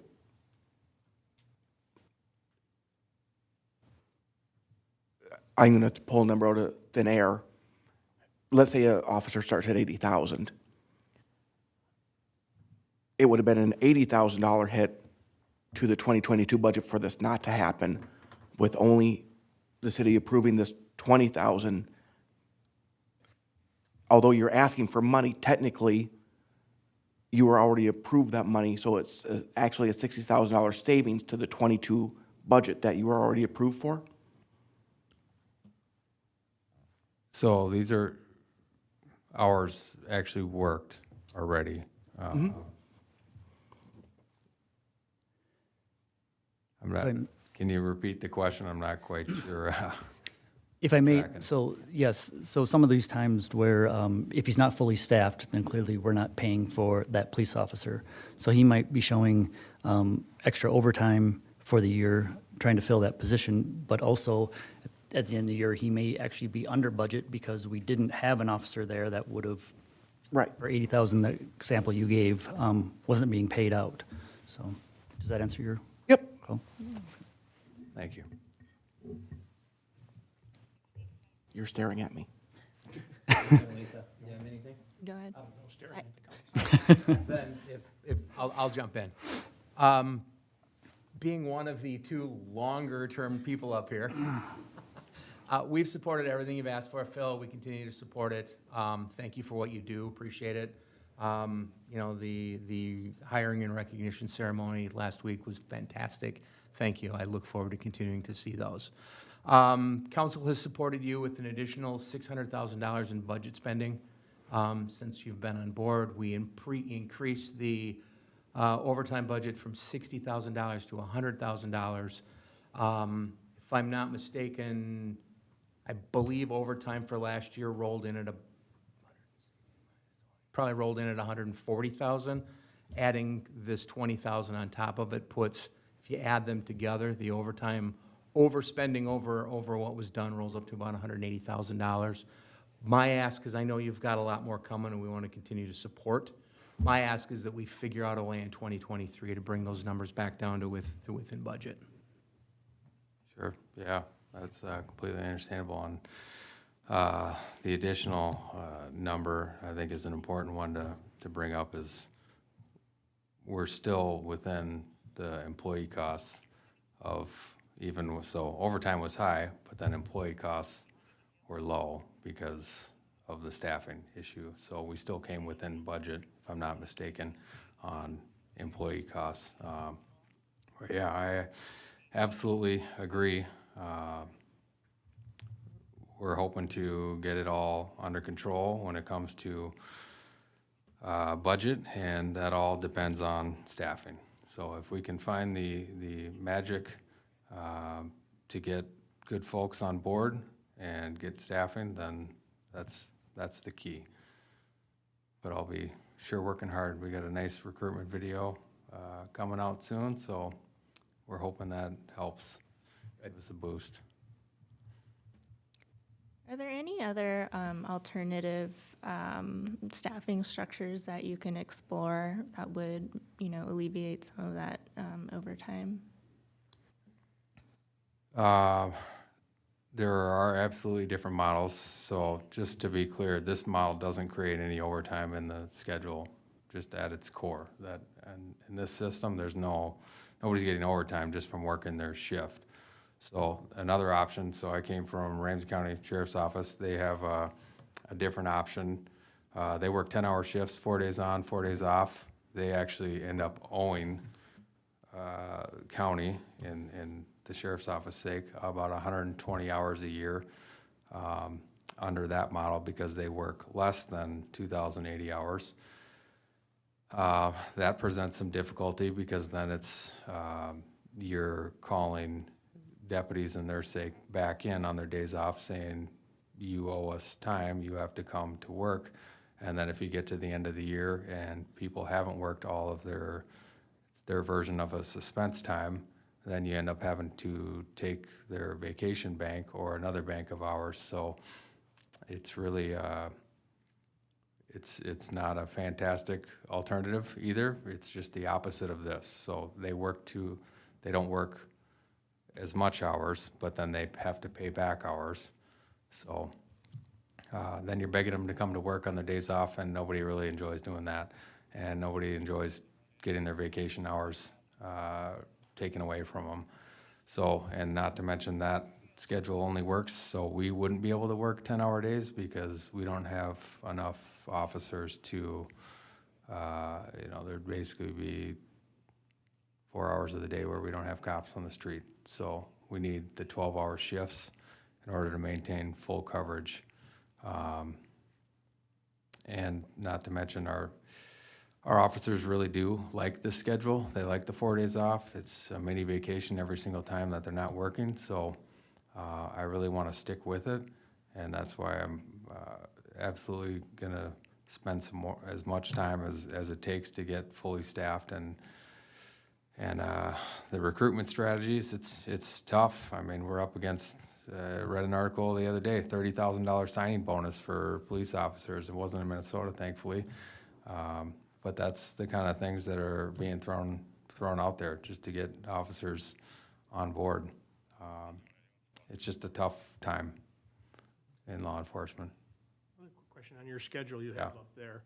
When it's full and you have that other position, if somebody's on vacation, does somebody fill in with overtime, and is that counted for in your budget for 2 weeks of vacation for officers and things like that? So when somebody's gone, no. If we're down to 3, and we've even dropped it down to 2 in order to allow all of the proper use and additional trainings. So in order to prevent this, we had to sacrifice an extra person on the street without having to pay overtime to cover that. So we dropped down as low as 2. It's not something I took lightly on doing that, but that is going to allow training, allow us to complete the mandatory training, prevent excess suspense, allow vacation. That's a crucial piece that is going to allow this to work going forward.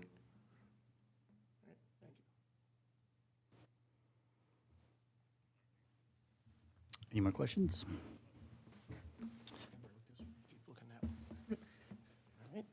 All right, next up, business item J, McKnight Road Water Main Improvements. Do we need? Oops, do you have to, I apologize. Approve it. You have to approve it, I'm sorry. Yep. Okay. Jumped ahead. Motion to approve? I second. Roby? Oh, that's right. Casey? All those in favor, say aye. Aye. Aye. Nay? There we go. Thank you very much, appreciate it. All right, next up, McKnight Road Water Main Improvements, City Project Number 22-04. Receive bids and award contract. Engineer Morgan Dolly to speak to that, please. Thank you, Brian. Mr. Mayor, members of the council, this next item for consideration in front of you.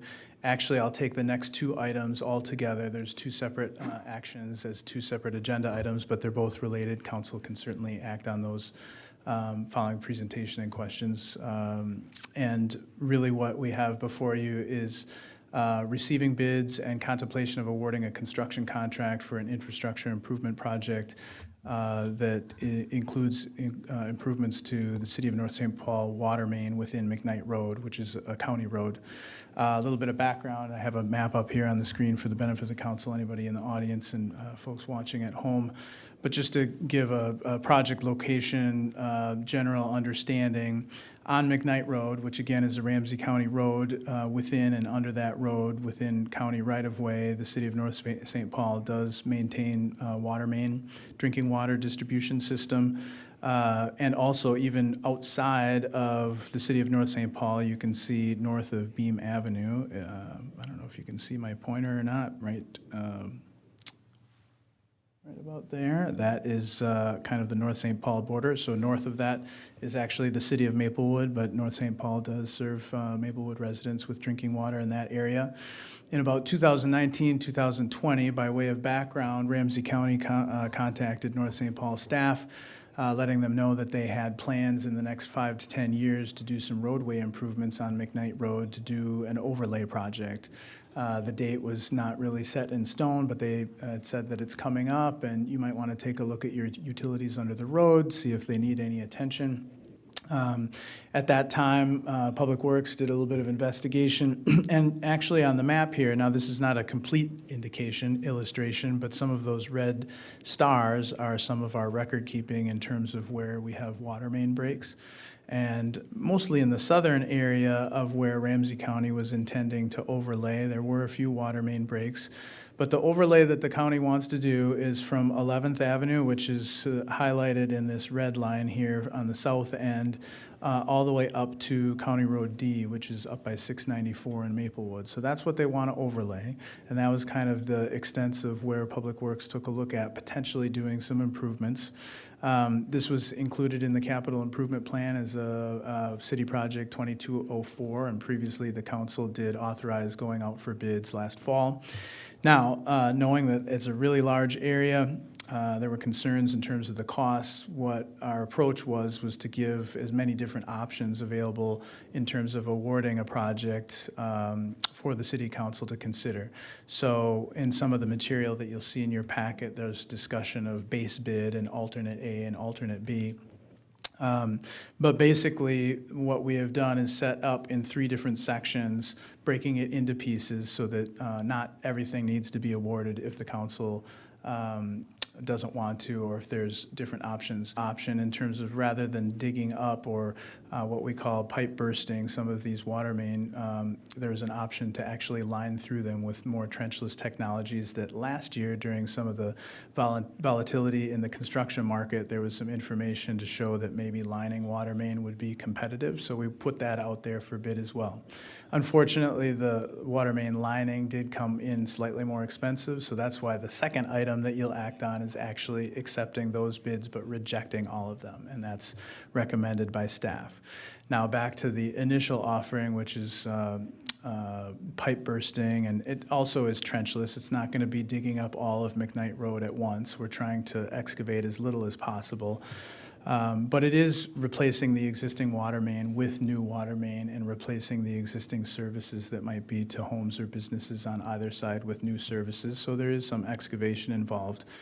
And I'll just focus on the base bid because following receipt of these bids with all the different options and the different alternatives from a construction standpoint, city manager, public works director, myself, finance director looked at all of these different things, different competing interests with respect to utility and infrastructure throughout the city and available budget numbers. So at this time, staff is recommending award of the base bid only, which is the southern portion of the area that we looked at. So that would be from 11th Avenue north to 17th Avenue. So just focusing on those areas with the bid, we had 6 bidders, which is actually very competitive.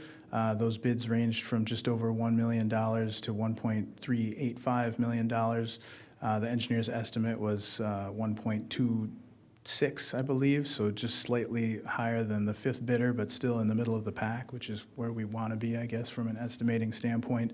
And the low bidder is bituminous roadways in the amount of $1,10,808.70. So staff is recommending for the initial bid award of just the base bid only, none of the either alternates, which are areas to the north. I mentioned in the staff report that those other areas will be considered in the future if they, depending on funding and depending on priorities within the infrastructure system. We have had good proactive talks with Ramsey County in terms of them working with us from a scheduling standpoint to make sure that they don't just preemptively come through with their paver before we're done. So we think that they'll give us some flexibility if in fact we want to try to do some of those more areas. But scheduling wise, if the contract's awarded by council tonight, contractor would start typical kind of early construction season, May, and be wrapped up by this fall, I believe. There might be more exact dates in the memo, but that's typically what we would expect. With that, I'll stand for any questions. A reminder also that, so the first action would be acting on a resolution to receive the bids and award a contract to the low bidder for the base bid. For the first bid offering, and the second one would be to receive all bids and reject all bids for the water main lining, or CIPP, which stands for cured in-place pipe lining. That's a technology term, but that was the second offering. So those we're recommending that we reject all bids. So with that, I'll stand for any questions council might have. Are the remaining areas on the CIP?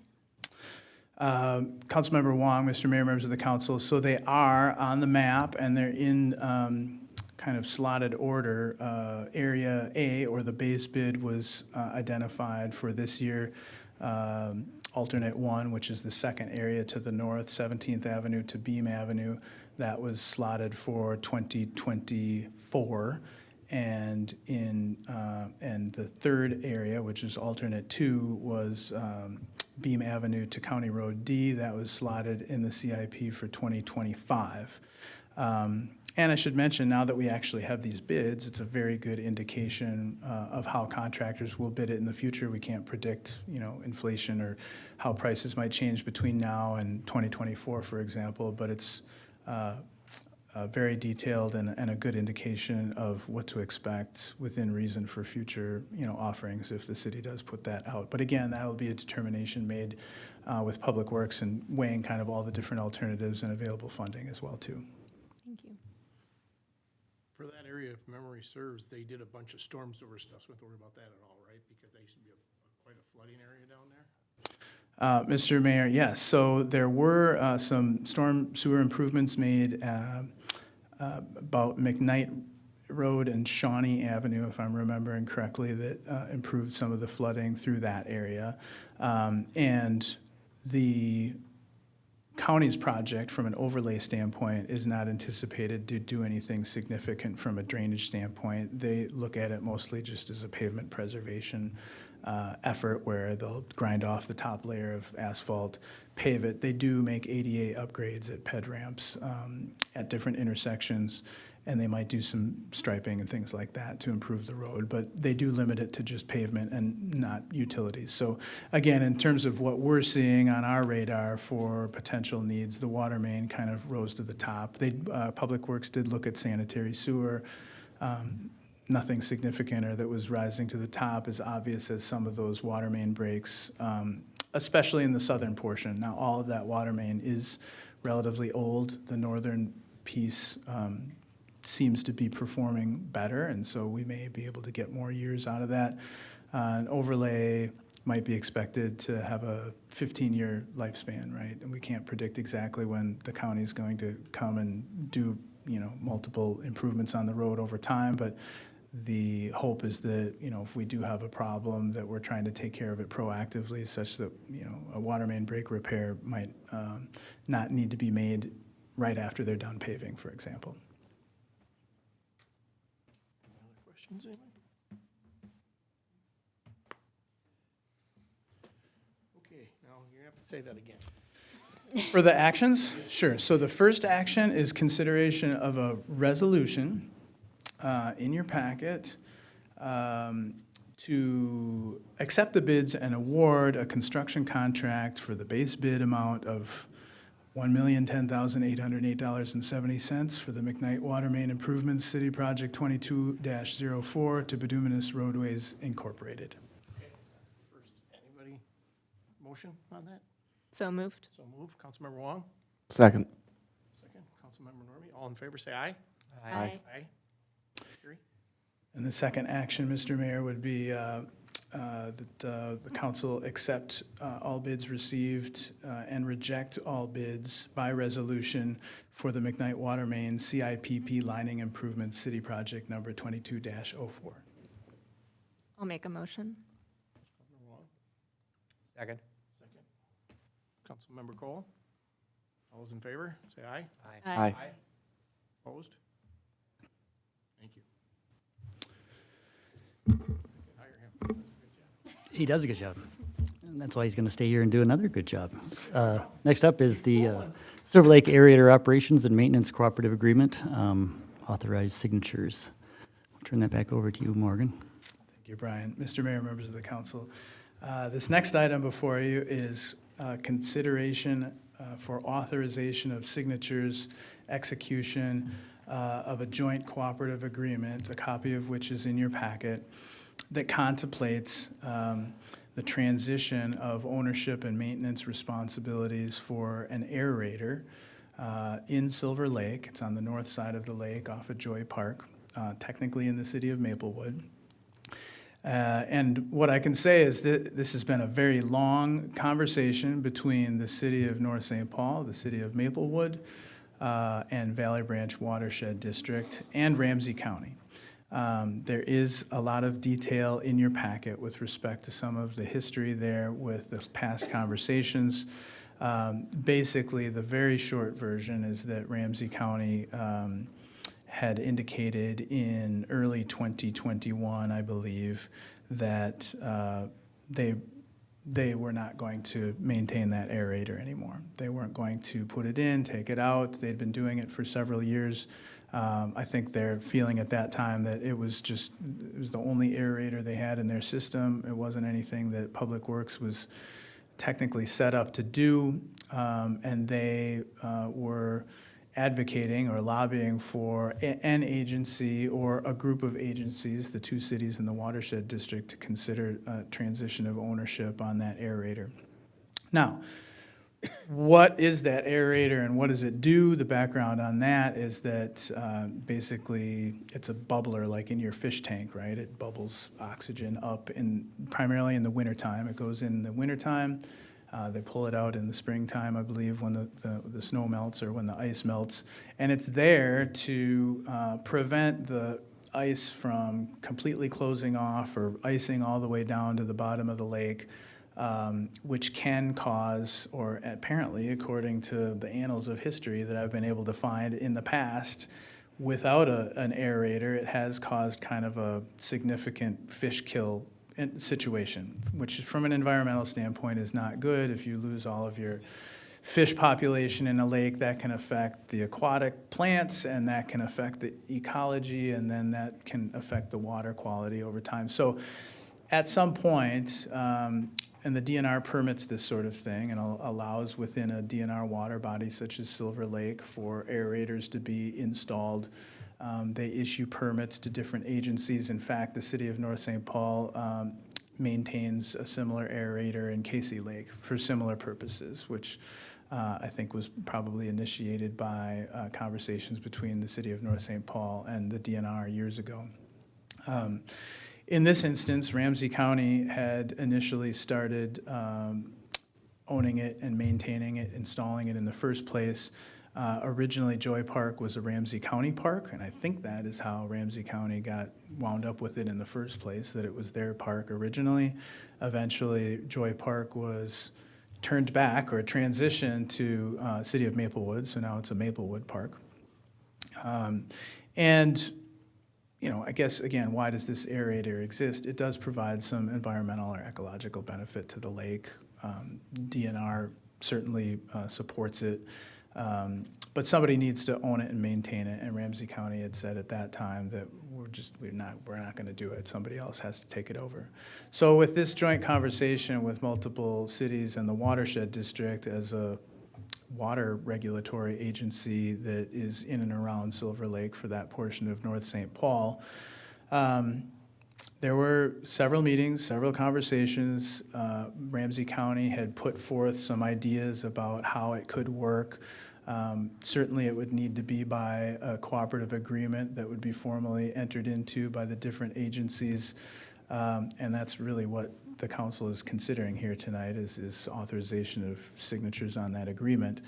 At that time, previous administration for the city of North St. Paul had indicated that North St. Paul had a desire to have that aerator remain in existence, and had said, if we can talk about some of the other details, North St. Paul is willing to be the lead agency or consider being the lead agency on this to keep the conversation going.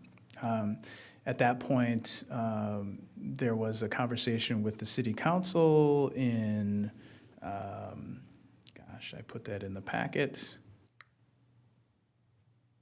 at a work session in July of 2021. Workshop, I'm sorry. And so some of the outcomes of those multi-agency conversations were shared with the council at that time, with North St. Paul potentially being the lead agency. At that time, Ramsey County had offered a one-time lump sum payment of $10,000 to be able to cover initial maintenance and potential, capital, I guess, contribution, knowing that at some point the pump and the aerator and some of the components of that will need to be replaced. There's a definite lifespan to those items, and that I think at that time Maplewood and Valley Branch Watershed District had agreed to share pretty much 50-50 the ongoing electrical energy costs for running the aerator on an ongoing basis. At that time, the city council had said, well, we're generally okay with that. We agree that, it provides a benefit to the lake. Most of the residents that live on the lake, or most of the properties that are on the lake, I think, all are North St. Paul residents. So even though, part of this is that North St. Paul Public Works would have to enter the city of Maplewood to install and retrieve the aerator, that they wanted to leverage that position as lead agency to be able to get more upfront money. So with that, staff did continue negotiations. Ramsey County did increase their financial contribution to $20,000 from $10,000, and the city of Maplewood added another $5,000. So at this time, the one-time lump sum payment as a part of this cooperative agreement city of North St. Paul would receive $25,000 in addition to Valley Branch Watershed District and the city of Maplewood still splitting the electrical costs. So that's the general background. I know that's a lot. The city attorney reviewed the agreement. There is, he pointed out that this agreement does have, I don't think I put it in my staff report, and I don't want to put words in your mouth, but there's kind of an end date to the agreement, right? It doesn't last forever, so that's a positive thing from an agreement standpoint, that it can be recontemplated apparently at that time. There's also some provisions for adjustments to the energy costs, knowing that electricity, can change over time. And so after a certain point within the agreement, North St. Paul can adjust those electrical costs contributions by City of Maplewood and Valley Branch on an annual basis to keep track with maybe changing energy costs, as that might happen over time. There's also information in your packet, more than you want to know in the presentation, but all the information about when was the last time the pumps were installed, how much that replacement cost is anticipated to take. We do have Public Works Director Ron Ritchie here in case you have specific questions in terms of maintenance. Public Works has met with Ramsey County maintenance folks they've kind of been observing what's going on, so they generally have an understanding of how to do it. North St. Paul, again, does have a similar contraption at Casey Lake, but it is a little bit different up there. So the assumption of duties by the city of North St. Paul would probably start next winter, because it's already in and operating by Ramsey County right now in anticipation of execution of this agreement. Valley Branch Watershed District did approve their version or their signatures on this same agreement at their last board meeting, and I think that the city of Maplewood is considering it on their agenda next week as well, too. So with that, I'll stand for any questions. You mentioned that for the power, we're getting it off of Excel. North St. Paul doesn't go to that corner, correct? That is one of the areas that is actually, so the borders of every electric utility in Minnesota are spelled out through the Public Utilities Commission, and that originally was our service territory, but we have what's called exceptions to the service territory because of just the logistics of trying to get there and the expense. So we would have to put in all new poles along Highway 120. We'd have to have an over-under build of Excel and us for us to get the power up there.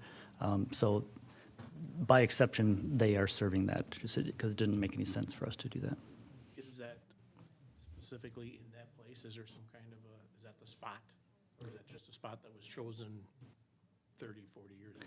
I believe part of the reason is that because the deepest part of the lake is right by there as well, to keep that oxygenated, and so that doesn't freeze all the way down, yeah. And there's public access with the park, and there is some infrastructure there, right? So, I mean, if it were to be moved, there would be, I guess I would say, significant additional cost. Is that something, Ron, that we're going to be taking out ourselves then in the fall or the spring? Or are they going to take it out and restore it, that type of thing? Good evening, everyone. It's not something that we actually even have to take out or take in. There's a structure that's in place. It's basically it's a manhole that is down in the ground. It goes down, I'd like to say 10, 12 feet.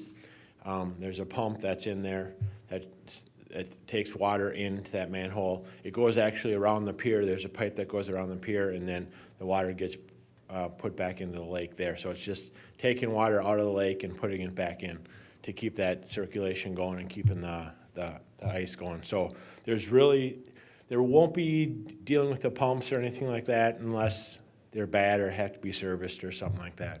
Are you okay with that extra? Does that work for you? Yeah, sure.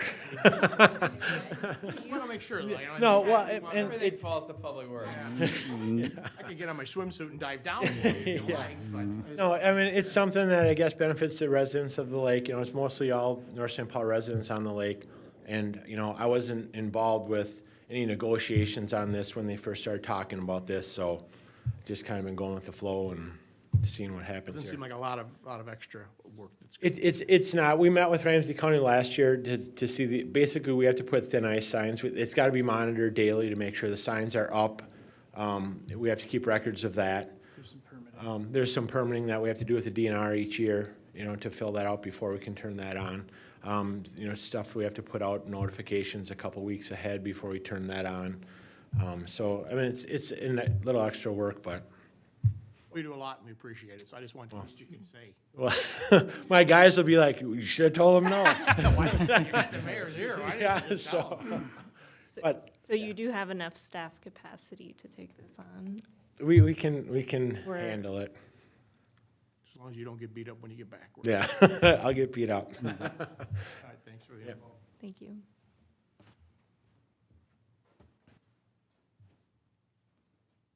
Any other questions? Yes, sir. I have one for clarification. When I read through the packet, I interpreted the average electrical bill, I think, was $3,000 to $4,000. And I interpreted that between Valley Branch and Maplewood combined, they were gonna cover $1,300 or $1,400. But when I hear it from you, it sounds like they're gonna split the full dollar amount. So I just wanna make sure that, Yeah, I so I think I might have averaged or rounded up there with a 50-50. The original conversations were 50-50. I don't think that as we went through the discussions, they knew exactly what the number would be every year. Both Valley Branch and City of Maplewood said, well, it would be helpful if we could just arrive at a number so that we can build it in our budget and we'll know each time. And then again, we can put in the agreement that if it needs to be adjusted, that we can adjust it over time. So I think it was originally intended to be 50-50. It doesn't come quite out to 2,000 apiece or 1,500 apiece, but I think they maybe split the difference to arrive at that 1,750.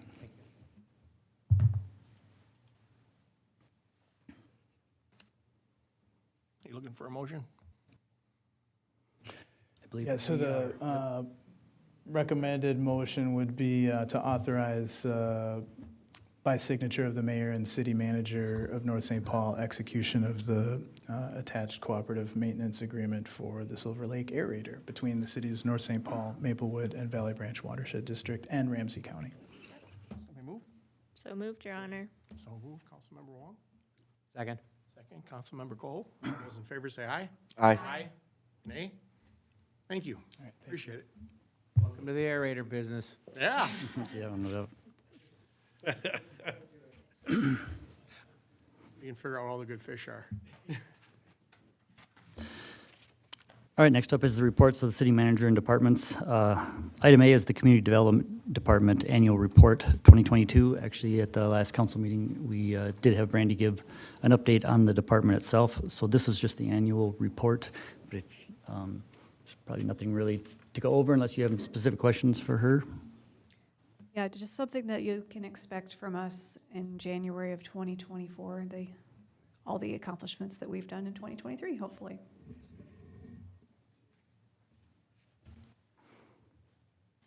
No questions? Okay. All right, next up is the police department update. I'll turn that over to Chief Babenroth. Thank you. All right.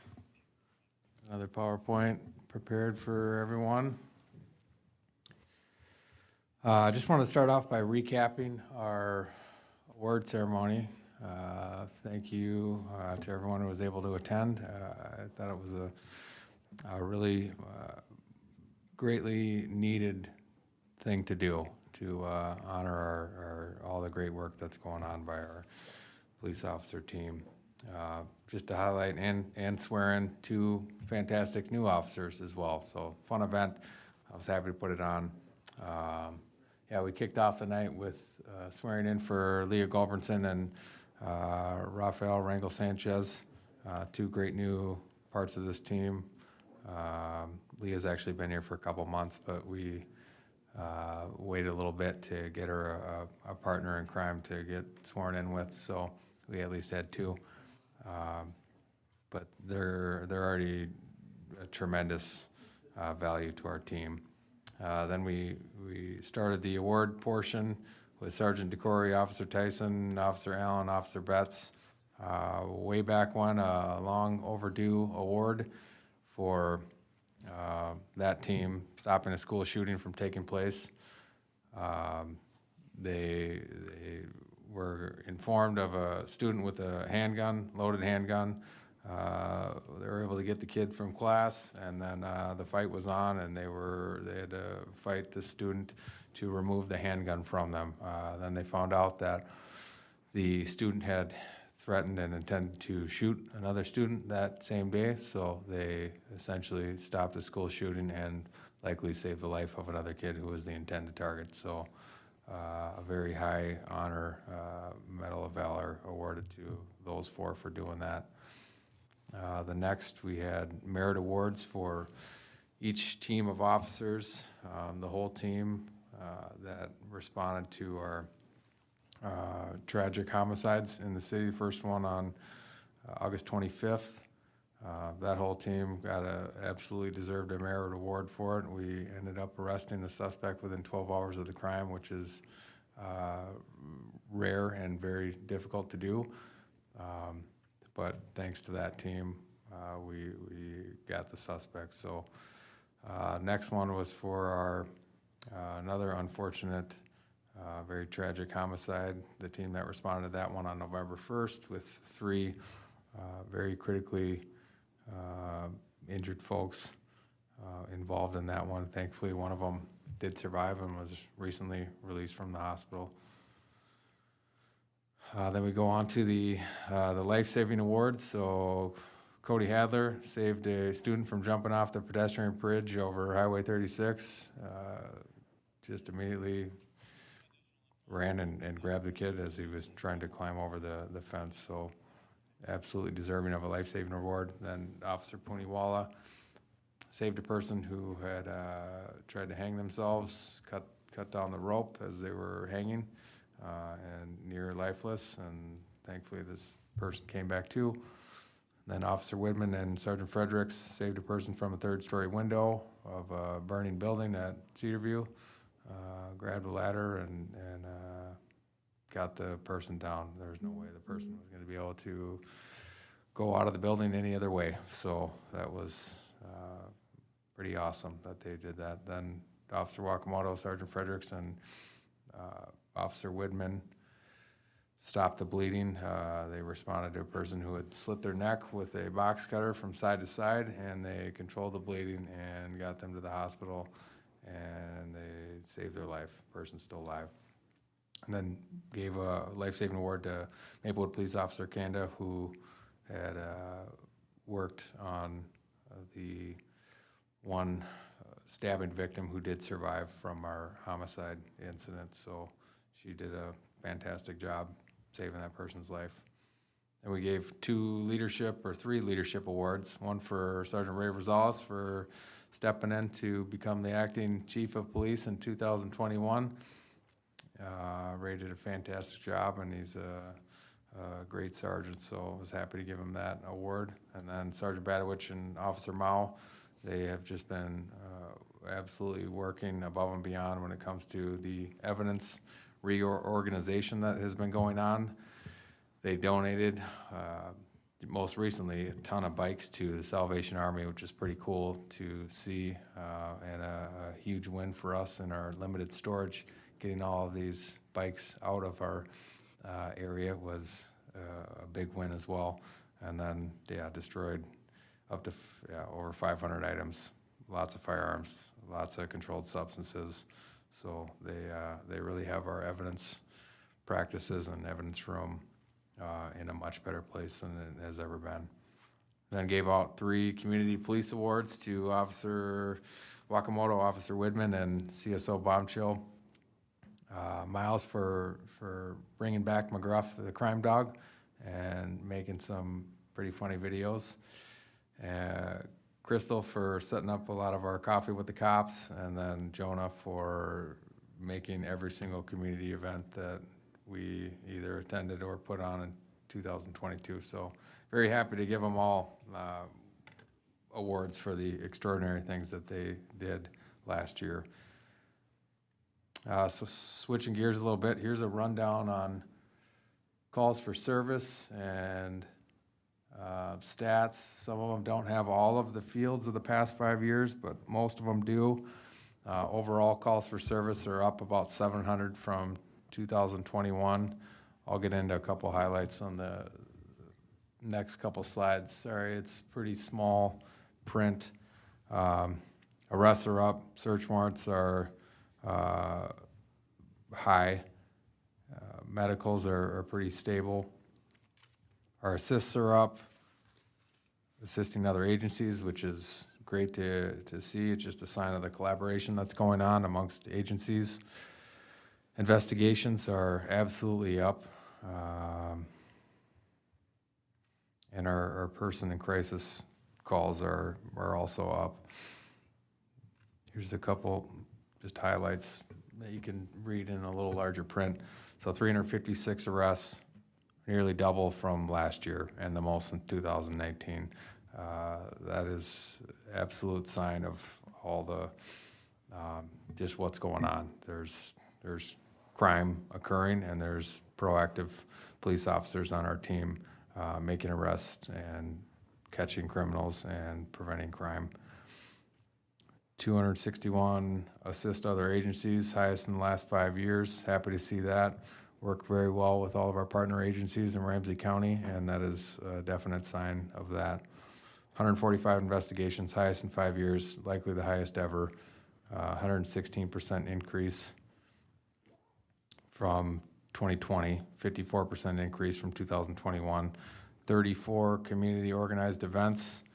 That is, I didn't list them all up there, but that is our trunk or treat, coffee with the cop, our theft prevention events that we've done at Hillcrest, catalytic converter prevention, community policing partnership meetings that we've had with residents.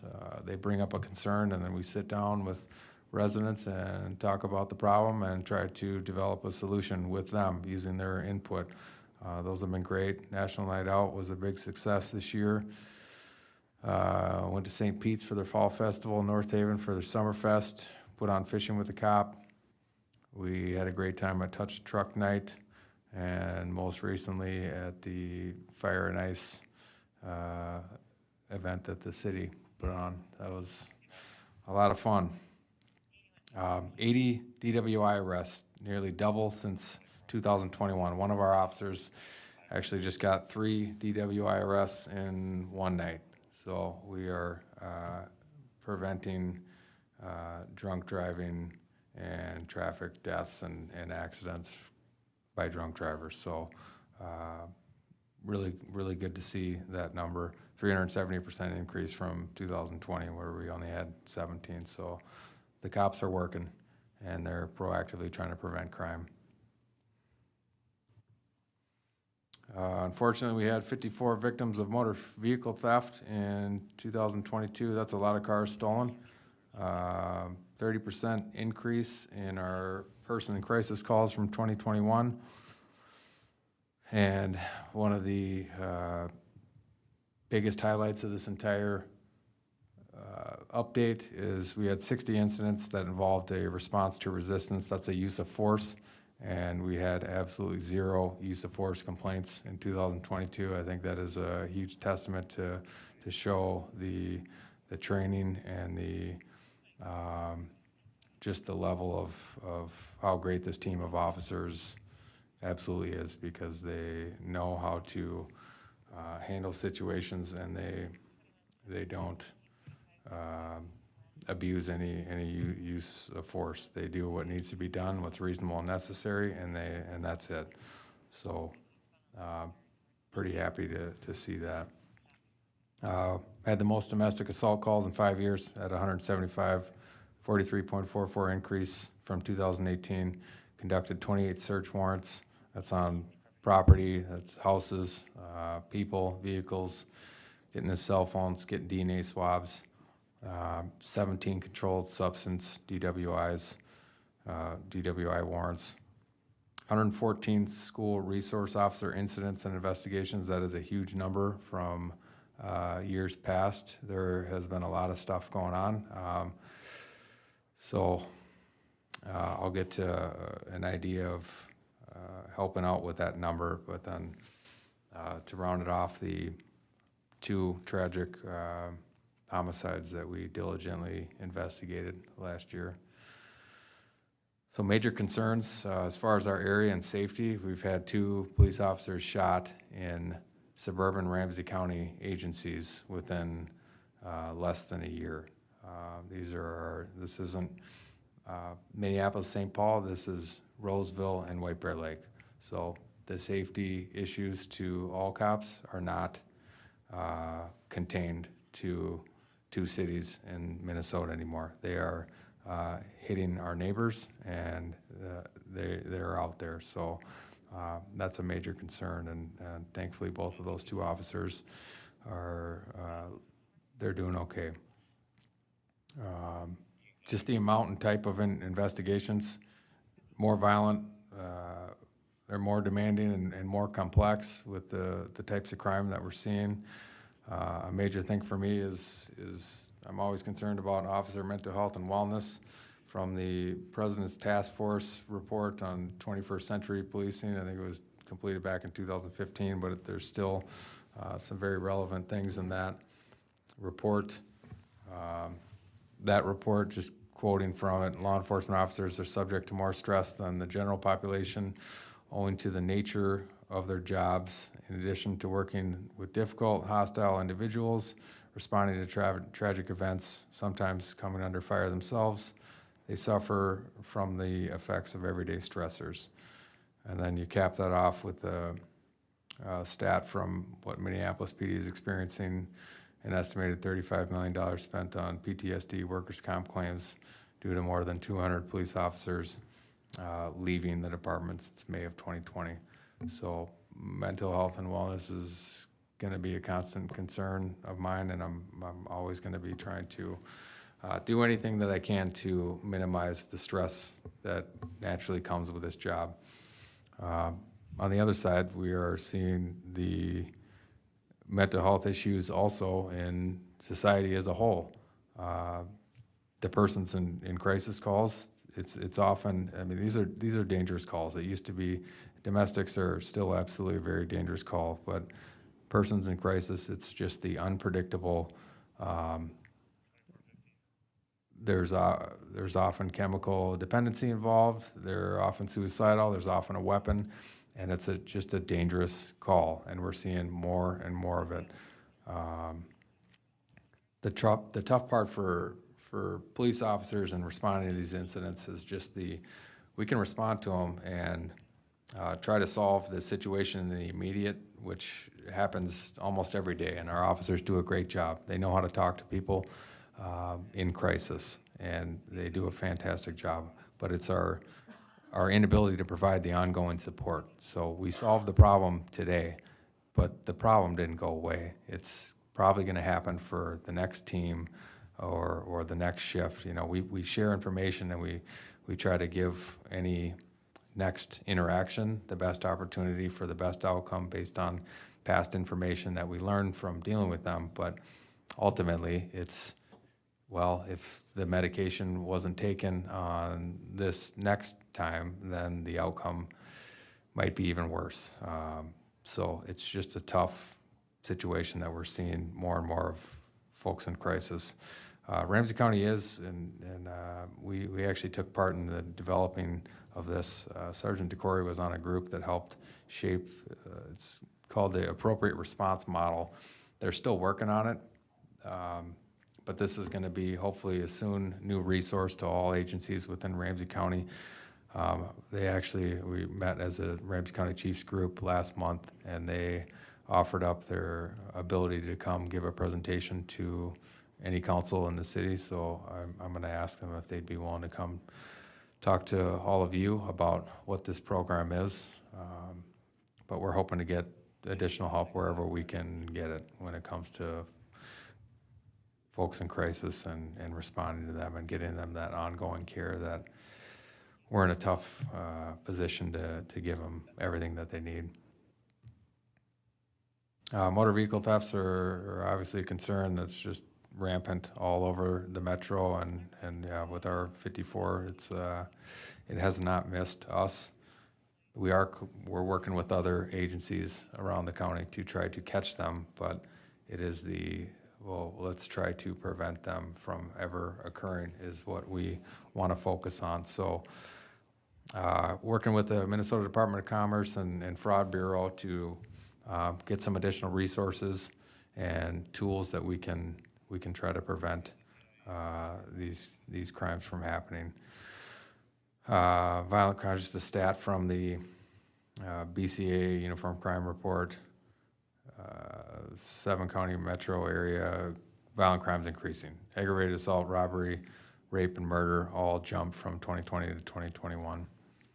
And, as I mentioned in my suspense update, it's the staffing in law enforcement, retention, and recruitment that we're all experiencing that is a major concern and focus to try to right the ship.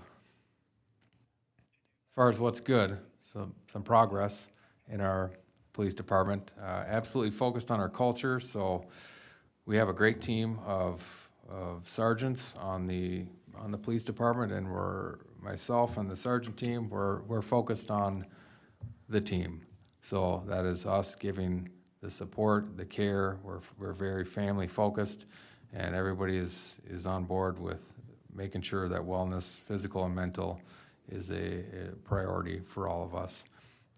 Recently used some forfeiture money to get some new gym equipment in our PD garage. Everybody's pretty pumped about that. Helps reduce stress by a little physical activity, and having things like our award ceremony, just recognizing great work and even having conversations of saying, great job on that incident, I think go a long way. So we have a good culture going that I'm very happy about, and we're just going to keep trying to build it. One of my favorite books is Jim Collins' Good to Great. I don't know if anyone has ever read that, but one of the main takeaways from that book is you first have to focus on who, and then you focus on what when you're talking about building a team. So if you begin with the who rather than the what, you can more easily adapt to a changing world. If people are on the bus because of who else is on the bus, then it's much easier to change directions. We're getting the right people on the bus. It's taken a little while to get there. We're not just hiring to fill holes. If I wanted to be fully staffed, I could have absolutely done that based on the amount of applications. We didn't hire to fill needs. We hired the right people because they're the right people to be on the bus. And I'm going to keep doing that. As painful as it is to not be fully staffed, it is going to hurt us a lot more if we do not have the right person on the team. So willing to wait it out at the thought that it does depend on people. When we're in the profession of working with people all day, every single day, and having conversations with people and talking, we need the right people to do that. So we're getting there, but we are absolutely getting the right people on the bus. Also focused on our environment, just organizing stuff, throwing away stuff that we don't need, and that is not, we're no longer required to retain based on data practices and retention periods. Once we're beyond that, well, we're getting rid of the old. That's been happening a lot because at the end of the day, I think the environment that you work in matters when it comes to your overall happiness in your job. If you go to work and you're in a clean, professional-looking, updated environment that allows for efficiency, you're going to enjoy your job more and you're going to be able to do your job better because you're not surrounded with clutter and outdated stuff that doesn't work. So our overall workplace environment is improving. Council has absolutely been great when it comes to helping us get the right tools that we need for the job. I came with a lot of asks last year to try to get us up to speed. We're a little outdated when it came to a lot of different things, and now we are getting the things that we need so we can keep our officers safe, so they can keep the community safe, and so we got brand new radios last year. That was a major improvement. We got a repeater on this building. We couldn't hear emergency calls on our own radios when we were in the police department downstairs without that repeater. Now we can. We also couldn't hear them when we were in North High School. The school district thankfully paid for that repeater and got a repeater installed on North High, so now we can hear emergency calls when we're inside that building. Before, we couldn't hear anything. Even during that incident, we were fighting with a kid with a gun, could barely hear anyone that was in that building. So it's a major safety issue not having our radios function in here or any building throughout the city. We're getting a new records management system. They keep pushing back the start date. Unfortunately, it was supposed to be January 1st of this year, and then it was March, and now it is August of 2023. But knowing that it's a major overhaul, so they have to convert every single old record that we have, which is a lot of records, to the new system in order to let it work. We can't just say, okay, we're done with the old system. See you later, all the old police reports. We have to keep them all by statute for set periods of time. So we're getting there, but that's going to allow every single agency in Ramsey County is going to be on this system. We're going to be able to share information, have better communication and collaboration amongst all agencies. Other than St. Paul Police Department, they're the only one that won't be on the system, but every other agency will be. Very focused on our partnerships. It's rare that a day goes by I don't talk to someone from another police department around Ramsey County. We're absolutely having good communication with Ramsey County Attorney's Office, and we work with them almost every single day too. We had the National Black Police Officer Association here for an event a couple weeks ago. It was fantastic to have them host. Gave a bunch of bikes to a few families. That was great to be a part of that event. We're also hosting the National Latino Peace Officers Associations coming here for a meeting. So we're getting involved with all of our partners in law enforcement and various groups. So it's pretty fun. On the state side, we talk to the BCA. We work with them all the time. Department of Commerce and Fraud Bureau. They're a great partnership. And on the federal side, we've been working with the ATF and FBI on a couple cases. So partnerships are increasing. As far as community policing, we are absolutely achieving it. We're listening to residents and we're helping solve problems together. We're going to events, we're creating events. We're going to be creating even more events this year, which I'm looking forward to. We're having conversations and we're getting to know each other. The community's getting to know us and we're getting to hear from them. So it's been pretty successful in the community policing approach. As far as changes, switched up our vacation bid process to allow, so it used to be you bid by seniority. If you're the least senior, you basically get no shot at any warm weather vacation bid. Well, we changed it up. So on that, I wish I could put that old slide back up. So that team schedule, that A-team days, night team days, now we made it so you only have to bid for your vacation amongst your team. So you're only really bidding against 3 other people instead of 17, 18, our full staff. So everybody was pretty happy about that because that means more people can be off at the same time, because it really only matters if you're missing one from your team. The other teams can also be missing one because you're not impacting another team. So that was a nice change. I think that was warmly received by all of the officers. A fun policy change I made a while back was any officer or sergeant or any of our admin team, you can bring your dog to work with you anytime you want. It's been a fun thing. We have dogs running around. We don't have a canine program yet, but we have a lot of canines running around the PD. Thankfully, it's only been a couple accidents on the carpet, but it's pretty fun.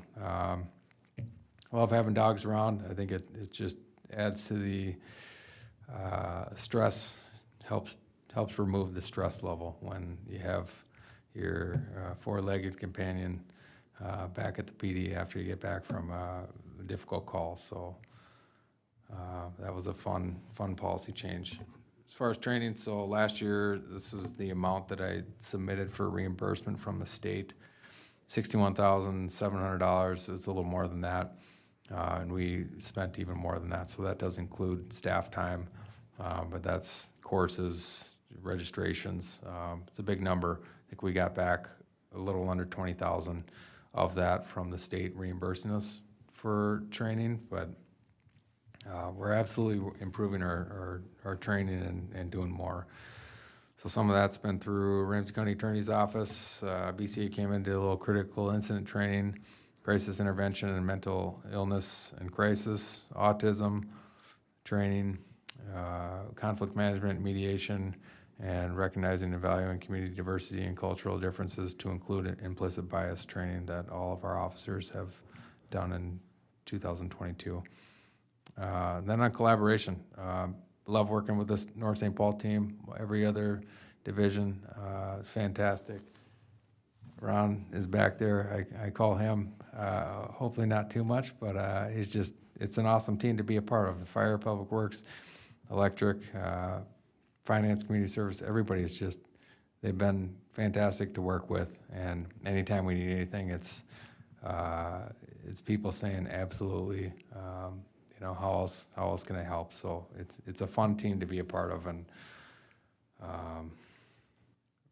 just an enjoyable environment. So road ahead, I mentioned this in our suspense slides, but this is what the hopes are for the future. I'd like to get another SRO. Going to be talking to the school district soon on what that looks like. Also working with Maplewood and Oakdale, because we all share the school district, so we're all going to be a part of that conversation.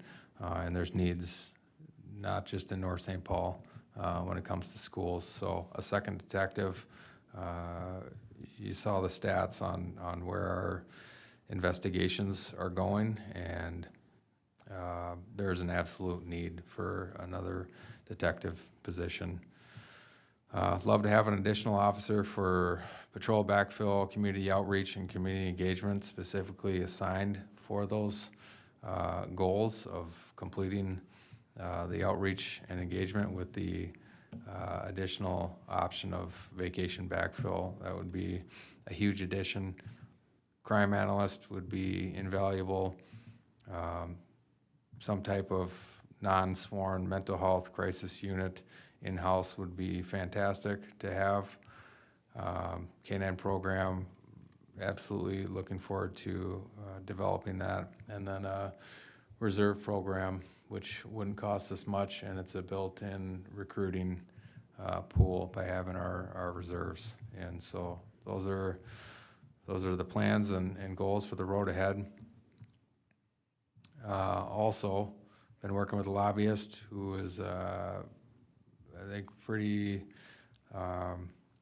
thinks it's a pretty good idea, and it might actually pick up some traction. What's going to help is if I get a resolution from council supporting this concept, but it's going to be for a bill that's going to provide state funding to all employee medical and dental costs for every cop in the state of Minnesota, with single or family coverage to help with retention, recruitment, diversity, morale, physical and mental health, all the above. And it also, I think, is going to slow down the incentives and the let's steal another agency's officers game that's going on.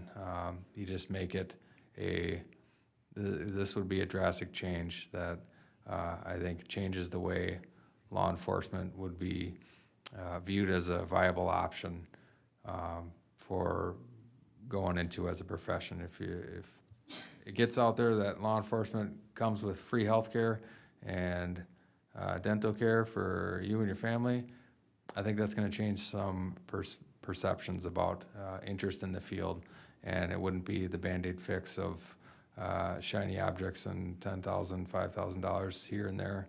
It's going to keep people in for the long term because you would get it for the duration of your career.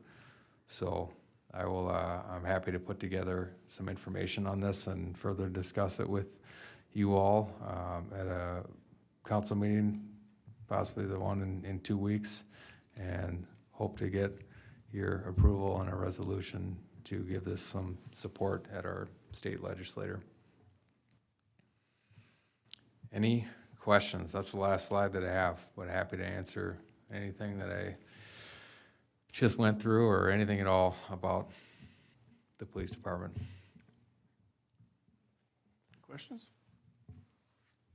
Just want to say thank you for your service. We appreciate everything you do and your staff. Thank you. I had the pleasure of or the ability to tour your guys' department on the awards day, and I thought it was really cool to see where everybody was officed, and I got to see the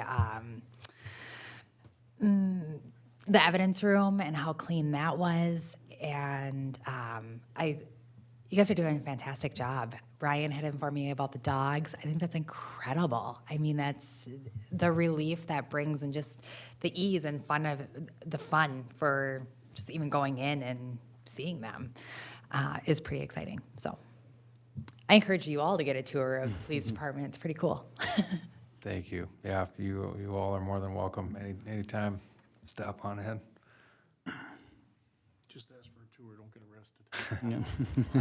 Yeah, you want the tour? The voluntary tour. Yeah. Yeah, just want to say thank you. I know that mental health is a big priority for you, and you keep bringing it up, and I can't thank you enough for making that a priority for your team. And as you had mentioned, it's definitely an issue in society, so hopefully we can find some collaboration around that to support you and your team. Thank you. Go ahead. Phil, I'm nothing but consistent. I'm rough on you on the financial end, but the return on investment's there. What you've done in your short term with the staff, with the culture, with everything is phenomenal. Bringing in the drone program, the introduction of a potential canine program, brings the ability for those with on your team to learn and do other things, and hopefully retention, so they don't need to go outside of North St. Paul to seek other opportunities, and the creation of other opportunities in here as well. So my hat's off. Congrats. Thank you very much. Appreciate it. Thank you much, appreciate you. Thanks. Just another couple more quick updates with the staff meeting today. We got departments doing their training. Electric always sends their guys down to Marshall, where MMUA has their training center. So they'll be heading down. They were just down there for transformer banking, and now they've got a couple guys going next week for metering. Been doing some hiring. The fire department has just brought on Ethan Johnson last week. This is his second week, and he's a new dad with twins, actually, too. So, yeah. Busy. dem for him. Hope he got a lot of sleep before that. Yeah. Public Works is also doing some hiring. They're getting that posted out. Just an update, too, on the conditions that we're dealing with, and Ron can certainly attest to this, that the issues that we're having of getting material, not only in the supply chain aspect of it, the ordering, the costs, the delay on getting equipment. I was talking to a salesman today that for just single-phase transformers, they're anywhere from 72 to 80 weeks out after you order them. And that's at 3 to 4 times the cost of what they were just a couple years ago. We're just looking into buying some trucks. We used to be able to go through the state bid for that. Well, which would amount to probably about $15,000 in reduction of the cost of the truck. They aren't honoring that anymore, just because you can't get the vehicles even as just Joe Citizen, but we're not seeing those reductions. I think we got $1,000 off for these trucks is the best that they can do now. So really seeing some difficult issues with our SIP and with the improvements in trying to upgrade some of our vehicles and equipment, and just trying to get equipment. pretty tough time for that, so we're doing the best that we can. I know, for example, Xcel Energy has actually shut down some of their jobs. Just they don't have the supplies to energize some of these new projects. So it's kind of tough, but we're doing the best we can. That's all I have. Thank you for the updates. Oh, you know what? I got one more. I'm sorry. I just wanted to remind everybody, we have a Clean Energy Choice program that the electric department has through our power agency. And this is both to business customers and residential customers. So how the program works is the Clean Energy Choice provides North St. Paul electric utility customers with the opportunity to have 100% of their electricity coming from environmental friendly and renewable resources. This program supports meeting customer demand for more renewable energy and gives electric customers another choice regarding their electric supply. And this is a much cheaper option than putting solar on your roof and dealing with that. Actually, we have our first solar customer sitting with us today. Dave, you were the first one on our system. So this allows us to, for businesses to meet their renewable and sustainable energy goals, promotes their business for being powered by 100% renewable energy. And how the program works, the program pricing, an incremental charge of 1/10 of 1 cent per kWh is added onto their bill on top of what the regular cost is. And actually, we do that, the city. So this building and our Public Works building is on that program, so 100% of the power that we use is through renewable resources. Per the current law in Minnesota, 20% of the power that municipals sell already has to come from sustainable energy, so that part is already considered into that, so it's the rest of that 80% that they can do that with. And residential customers, it's made nice and easy, it's low cost. It's either $1 to $3 as a monthly adder. $1 will get you 50% renewable, $2 75%, and for $3 extra a month, you get 100% renewable energy that will supply your house to that. So it's a nice, predictable, fixed monthly cost and easy way to sign up. We have it online, and hope to get more people signed up for it. As of right now, with the 12 cities that are in our power agency, we are the second, percentage-wise, of the amount of customers signed up for the renewable energy program. So it's kind of nice people are getting on board. All right, thank you, appreciate it. Reports, council, commissions, and committees. Councilmember Harvey, anything? The planning commission was moved from last week to this week. Well, hopefully get everybody there. Yep. And just to note that we're still looking for, we do have one that has applied, so hopefully we can get going on that. Yeah, and I believe the interview was pushed out 2 weeks for that. Yeah. Yeah. He's working on it. Yep. Councilmember Wong. Yeah, so the Arts and Culture Commission met on February 1st, so that was last week at 6:30 here in the chambers. There was a lot of discussion about Project Snowy and finalizing the details around that and the communications around that, and then plans to work with our stakeholders, the business association. And they did have a question for council in regards to statues and whether council or staff would be interested in kind of designating some spaces, or if there are spots that would be suitable for a sculpture. So not sure if anyone has suggestions, but they're open to it. There's also the electric or utility box wrap project that's moving along. And we also had our first youth commissioner participate, and she stayed the whole time, so that's good. But yeah, she's 10th grade, and it's pretty remarkable to see some young people out and interested in public service. And the next meeting is March 1st at 6:30 here in the chambers. Thank you for the update. Councilmember Shears. Tim handed over the baton to me on January 25th, and I had the pleasure of joining the Park and Rec Commission.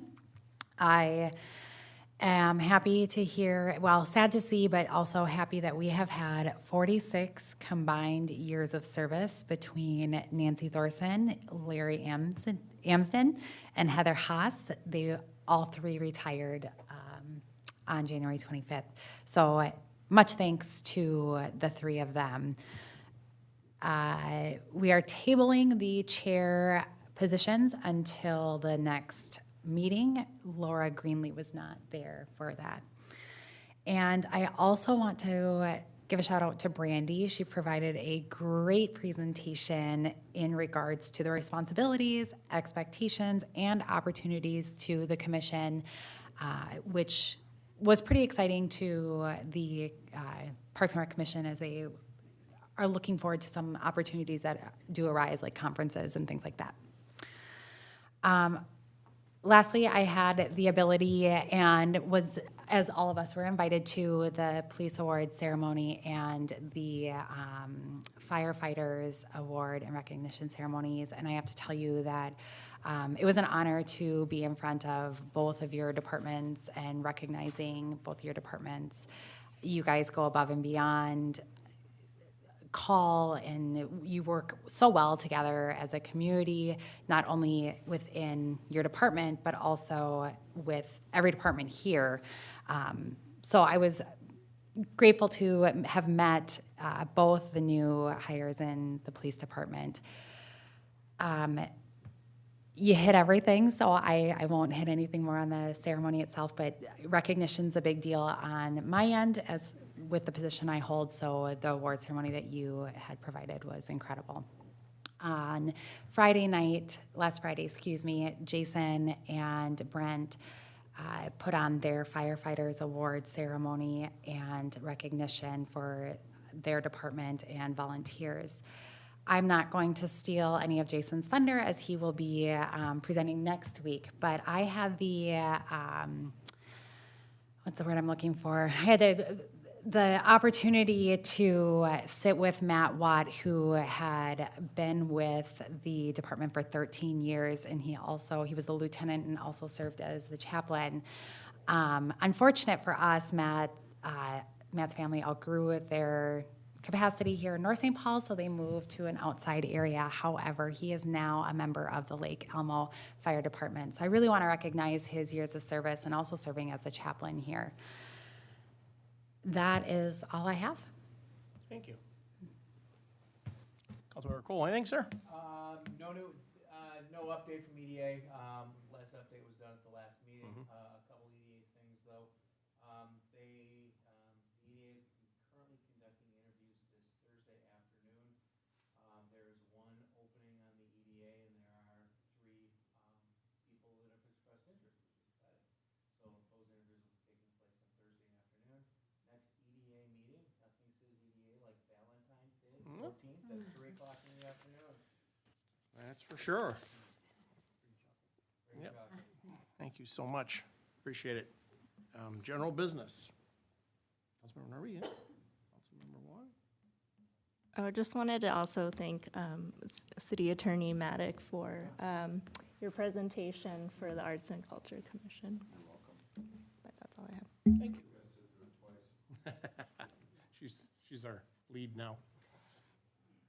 Councilmember Schur, anything? I also have to thank you for just tonight's presentation. It brought a lot more clarity to the role that we have within the city. So thank you for that. You're welcome. Thank you. Councilmember Crowell. And I also had the opportunity to show up for the police hiring and award ceremony, and Phil, I congratulated you afterwards. It's a phenomenal thing to do for the culture. They truly do need to be called out and recognized. I don't think that's been done. I know it hasn't been done since I've been on council, and I don't know the last time it was done, so thank you very much. Thank you. On my side, want to thank everybody that put the packet together. Yeah, I know there's so much work. We're up here doing the easy part of it, but I know there's lots of hours that go into everything. So you make our job much easier by doing the due diligence and getting all the information together. So I really want to thank the group and how well you do that for us. I also want to thank you for the information and to remind us about, you know, how it works and being able to, with our city manager, how what an important role you have, Brian, for all of us. You are the one that's the glue that we get able to get things done and be able to work with on that. So that's just important, and it's appreciated that you're able to corral this group here and keep us moving forward. So I want to thank you for all the effort you do too as well. Anything else? I think we're good. Let's move to adjourn. Anybody gonna So moved. do it? I'll second. Second? Who moved? Me? Oh, I didn't hear you. I'm sorry. Oh, sorry. Can I ask a question? Can I have my gavel back so I can adjourn it? I've been a little naughty, so she took it and hit it. Adjourned at 8:55. Thank you, everyone. You girls okay?